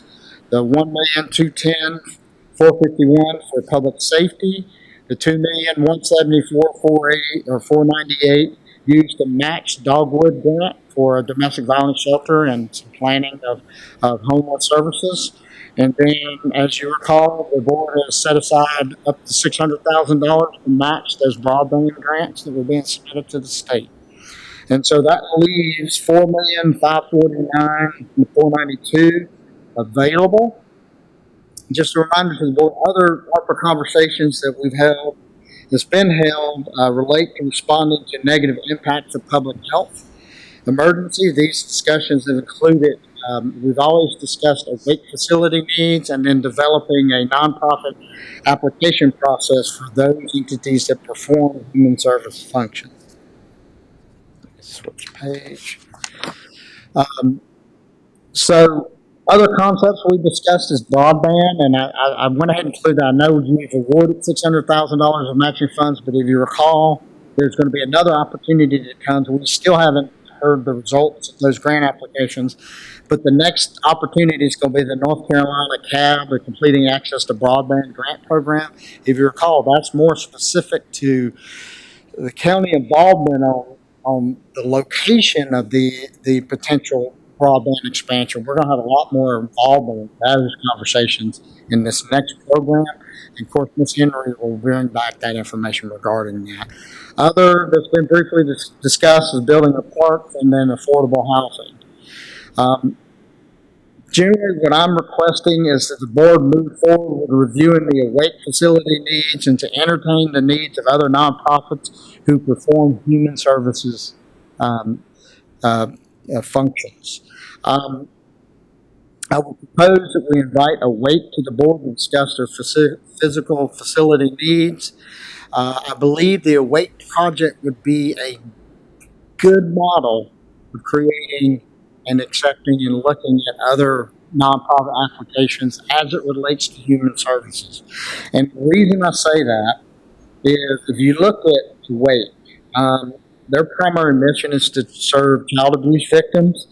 One of ARPA's, if you remember, a couple of years before we even had the rules, the message that we were getting consistently from the federal government was that the pandemic was going to negatively impact people who were dealing with social issues. It was automatically assumed that substance abuse issues would increase, child abuse issues would increase. This was an allowable use under ARPA funds. And if you recall, that's really what allowed us to proceed forward even before the final rules would come out with the domestic violence shelter. And that's why this board chose to move forward with it.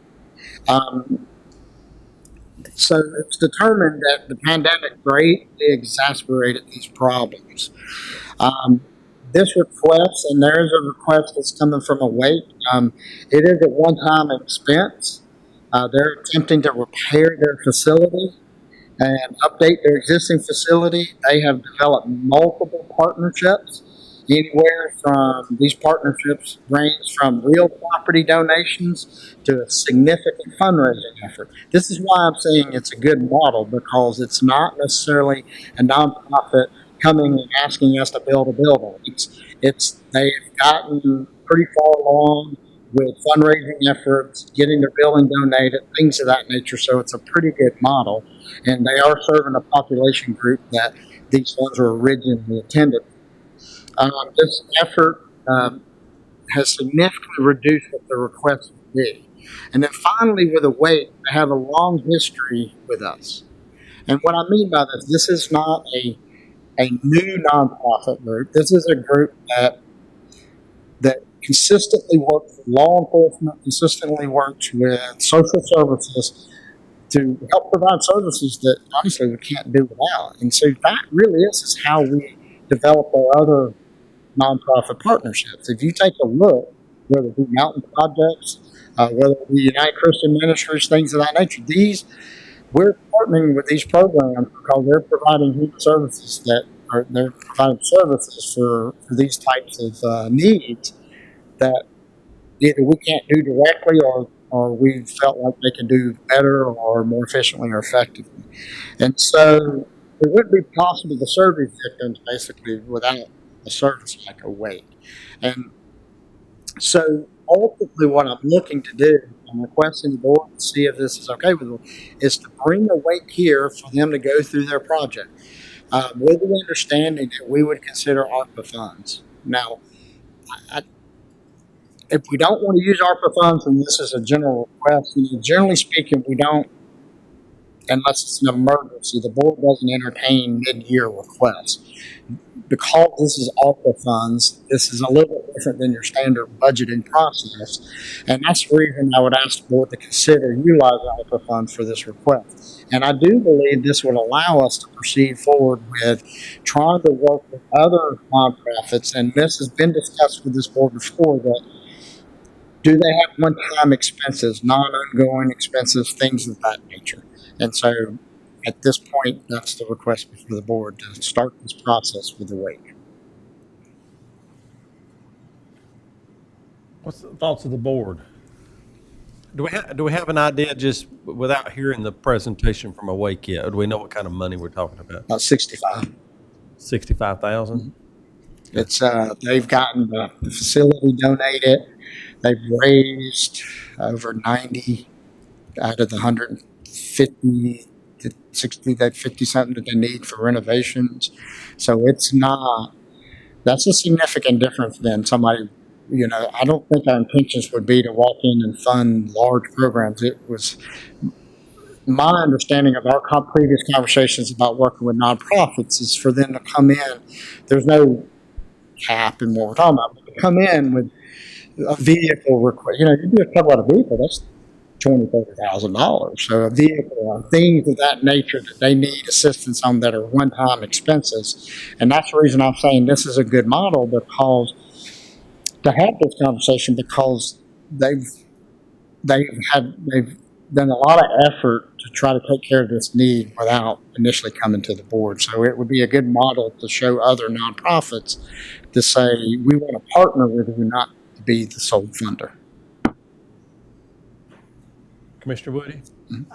Well, my thought on this is that I think that as a board, we need to make a decision about how much of the ARPA funds that are left we would like to designate toward nonprofits. And the reason I say that is I think we need to make a level playing field. Because if we start by asking one entity how much they want, and then we give that to them, that sets the bar at a certain level and an expectation that other nonprofits would want that much as well. And it might not appear that we're being equitable in looking at the needs across the board. To me, it's a little backwards to ask them to present until we decide how much of that money is going toward nonprofits, and then we have that pool of money, and then people can apply for that one time. Does that make sense? Or the process? I don't know. Well, I think you could look at it from two perspectives. I think we could look at it and say, this is a special pot of money that we have been given the opportunity to expend to meet needs within our community. And we're going to take those needs on a case-by-case basis as they arise. I mean, I don't know what kind of need may come up this year. May be a need come up next year. If you approached it from that perspective, then this would be an example of where we have an organization in our community that's providing a very valuable service Yes. that has a need that has arisen, and they've approached us. I think at the end of the day, we're going to have to try to figure out, is there a way for us to fund this request, whether it be through ARPA or our regular contingency or our regular budgetary we got to figure out a way to fund it somehow. I mean, Okay. So I think what Don's saying is this would be a great allowable use. If we wanted to use ARPA money, this is a perfect example of where ARPA money could be utilized. But going to what you're saying, the other perspective would be, instead of just having this big pot of money that you use on a case-by-case basis, I think what you're saying is we say, well, we're going to use of the remaining 4.5 million, we're going to say 20% of it is going to be for nonprofits, and another 30% is going to be for this reuse, and then this percent is going to be. So is that what you're saying? Yes. So then you're limiting what you can use Yeah. for just certain areas, and then you would look for. So if we do that, then we need to sit down and say, all right, what are the percentages and what are the categories before we ever go further? So I think that's the first decision we're really going to make. Then I think so. do we want to go with this creating categories and percentages, or do we just want to hold the pot as a whole and then just take a case by case as this organization? And the reason I like that idea of Good idea. of the categories Okay. ahead of time is because this is a one-time opportunity. We got this money, this ARPA money. And because we're a small county, we have the freedom to use it as we see fit. That doesn't happen very often. And I would like us to see, I would like us to have those categories so that we can look back and say, there's some permanent change or permanent opportunities that we have created. And I know I've said this before and it sounds like a broken record, but when you look at our community, there are buildings and bridges and rock walls and things that were built by the WPA or Works Project Administration or the CCC. Those had far-reaching implications in our community, those schools that were built.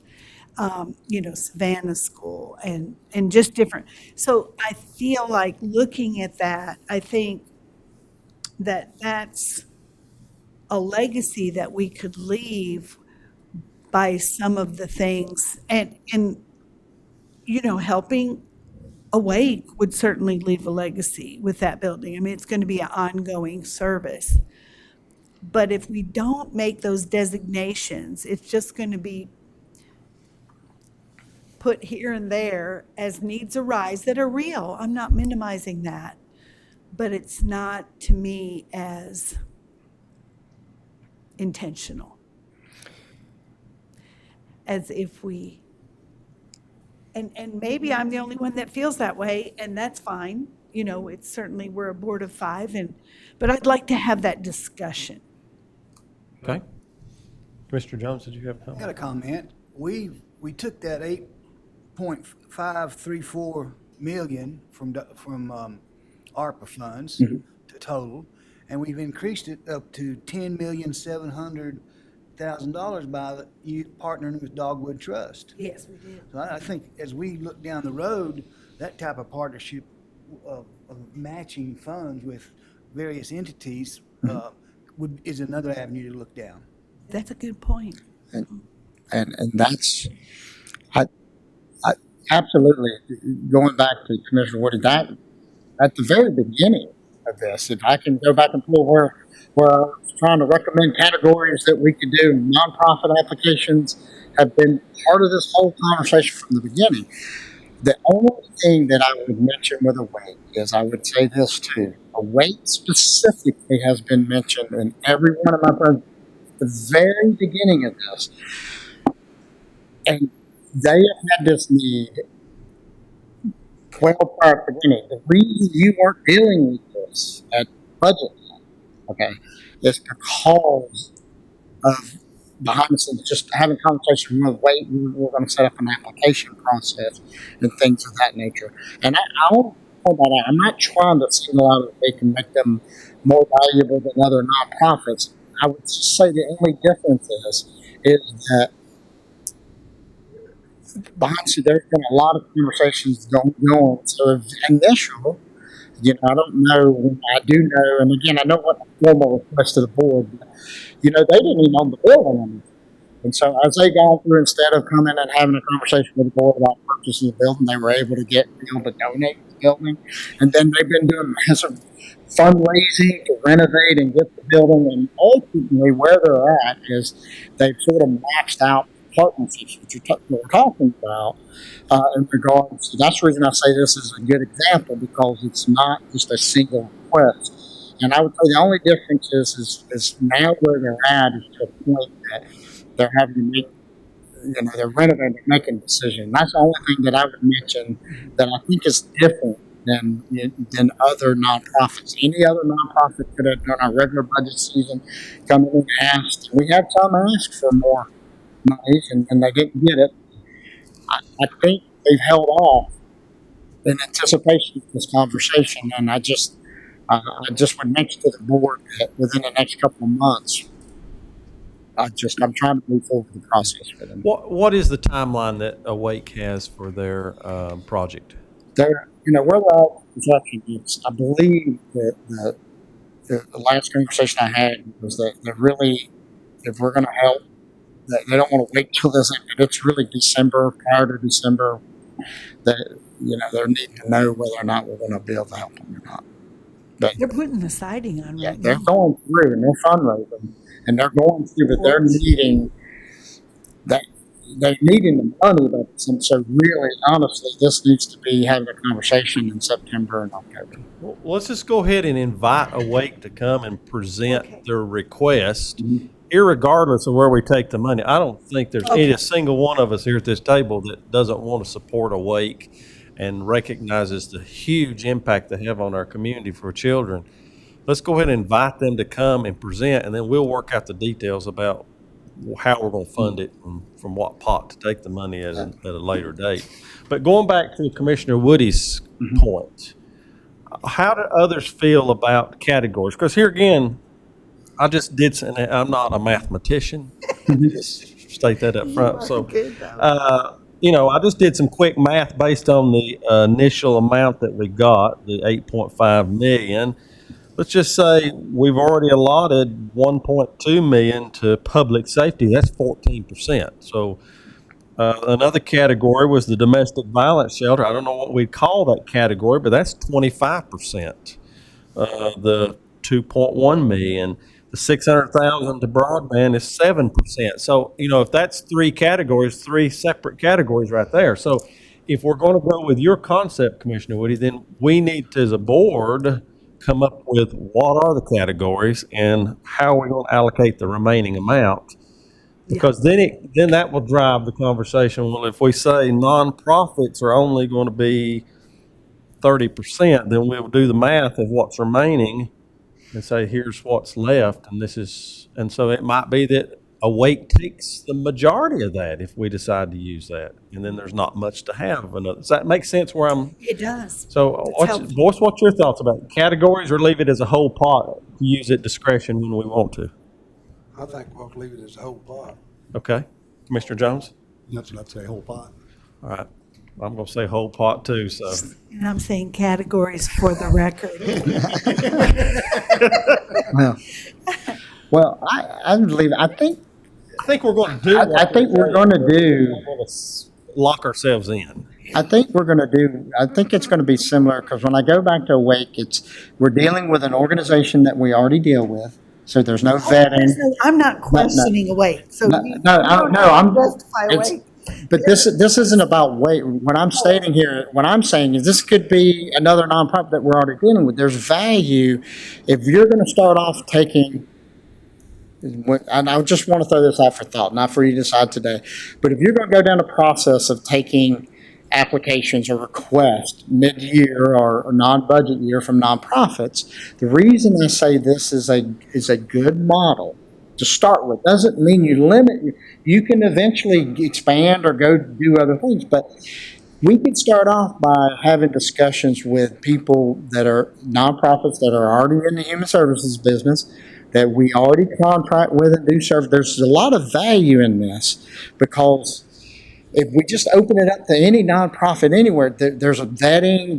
We got to make sure that all these things that we go through with nonprofits, questions we have about board members and so forth, all that has to come back up. We could start an initial process with our existing partnerships, that ultimately we could sit there and say, guys, we're not trying to build a building. We want to see if you have any particular needs. These are partnerships we've already have established.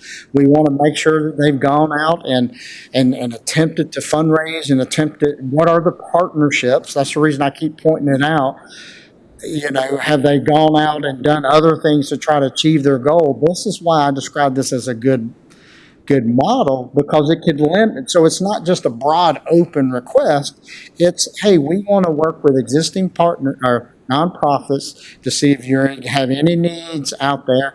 We're talking about, it's limited to purchases that are not, or single purchases, not ongoing costs. And we want to know what you have done. What partnerships have you brought to the table that allows you to proceed forward? So instead of us being the primary funder, we could be a partner in what they're attempting to accomplish.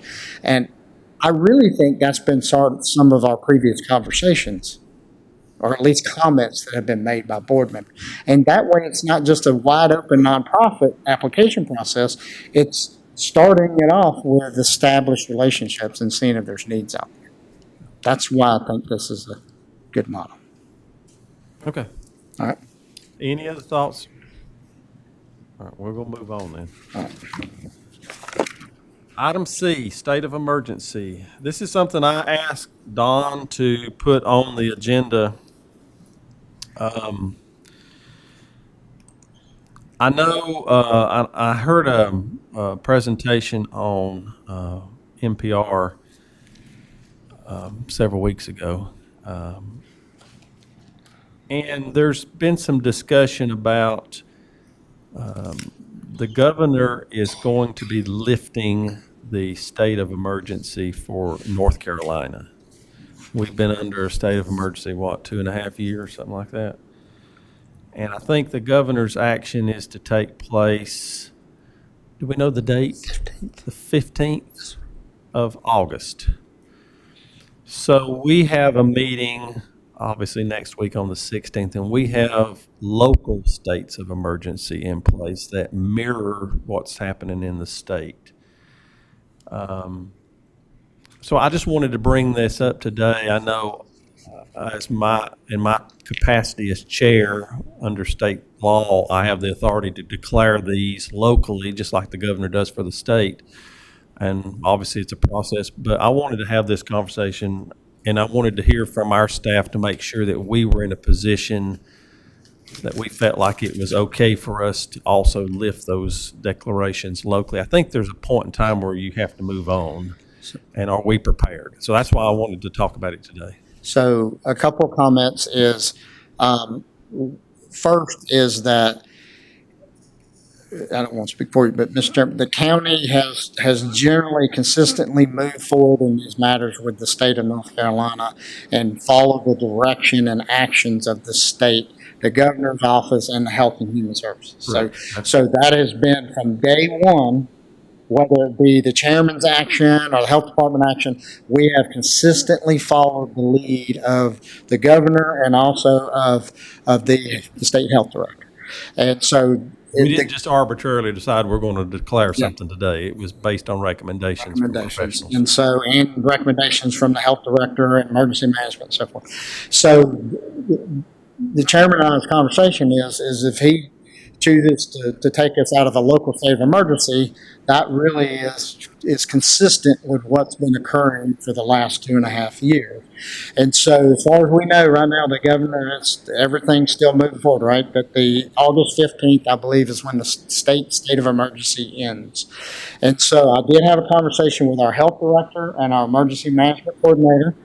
And the health director is Shelley Caraway. She is comfortable with the chairman moving forward and removing the local state of emergency. A couple of reasons why.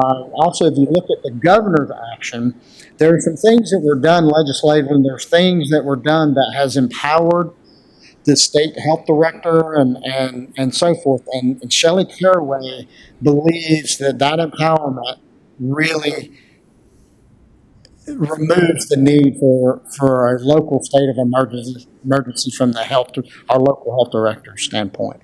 I also talked to Todd Dillard, our emergency management coordinator, and as far as he understands, any grants, this is also a way we were able to receive grant funding, by the way, some of the COVID dollars and so forth. As far as he's aware, every opportunity for grants that are related to this state of emergency has gone and passed, so there is no need to maintain a state of emergency to make us eligible for state funding and things of that nature. So from those two areas, they are comfortable with recommending that the chairman proceed forward with removal of the state of emergency.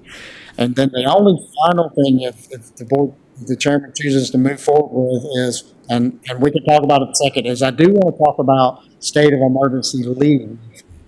But I'll stop here for a second. Is there, because these are two separate components here. The first one is everybody comfortable with us moving forward with canceling the?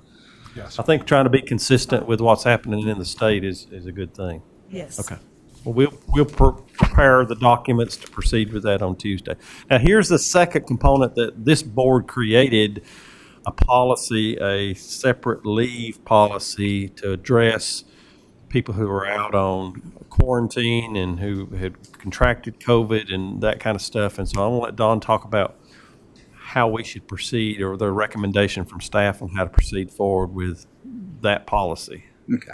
Yes, sir. So you have all of this enclosed in your packets. I went ahead and scrolled down to the third page where it has red, set to expire.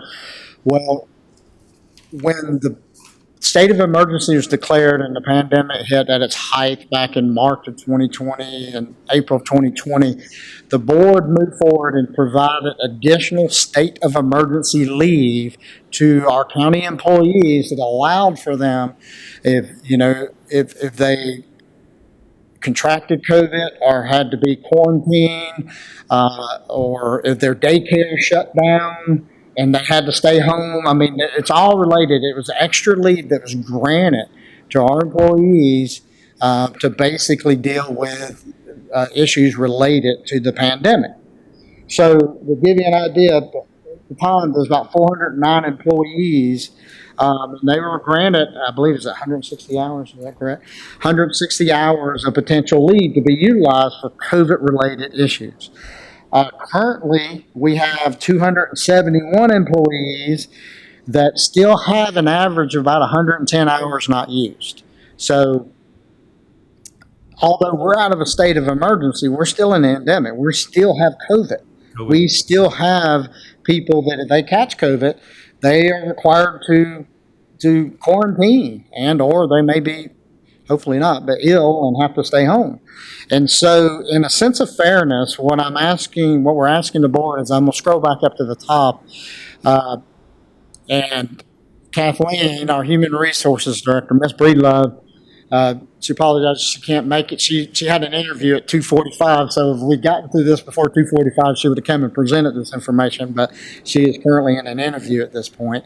So as you can see, she gives let me get to this here so I can read it. I apologize. Nope. So as you can see, there's a memo from Ms. Breedlove, and this is something that Ms. Breedlove has worked on, Ms. Fox has worked on, and then they got input from the county attorney in regards to this recommendation. What she does is in this first paragraph basically give a little bit of history of what was done back in March 17, 2020. This is what I described that the board had given, the state of emergency leave. You can see that the policy on paragraph 2, the policy was developed to address specific emergency. When the emergency ends, the way this policy is written, if the chairman removes the state of emergency, then this leave is no longer valid. Okay, and so as we stated before, we still have employees that may have a need to utilize this, and so you can see in that last sentence on second paragraph here, it says the Jackson County Board of Commissioners were requesting that to authorize and approve paid leave under what we're calling now a supplemental paid leave policy versus a state emergency. So what we're asking you to do is convert all the remaining existing state of emergency leave to this SPL policy. And what that does is it does allow for employees to continue using it for COVID related. So if you look at the next page, you can see the supplemental paid leave policy, and what it does is it provides how this policy can be used. And then if you go to the second bullet point, it says state of emergency leave converted to SPL may be used for the following COVID-19 related issues. And that's isolation and quarantine, obtaining a vaccine or booster, seeking diagnosis, or caring for an immediate family member due to closure of daycare, school, or elder care facility. That's basically what everybody's been able to utilize this up until the state of emergency is removed. So the formal requested action from the board is basically to convert any remaining state of emergency leave that an employee has over to this supplemental paid leave in accordance with this policy. How's the board feel about that? This has already been included in the budget, these hours. Yes, sir.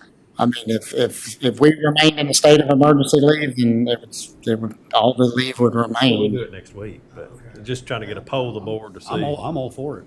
Yeah. Yeah. Okay. All right. Yeah, we'll put this on the agenda. That's why I want to have this discussion today, because if I just traditional means of canceling the state of emergency, this all would have went away, and this requires board action to approve this policy. Yes, sir. Okay. That's all I have, Mr. Chairman. So Commissioner Deets, do you have anything else to bring up today that we need to start researching or talking about? Roast of death. Talk about heat. Commissioner Woody? Commissioner Jones? Commissioner Stribley? Sir. Okay. Well, hearing that, then it looks like we've come to the end of our work session agenda. I hear a motion to adjourn. So moved. Is there a second? I'll second it. All in favor, say aye. Aye.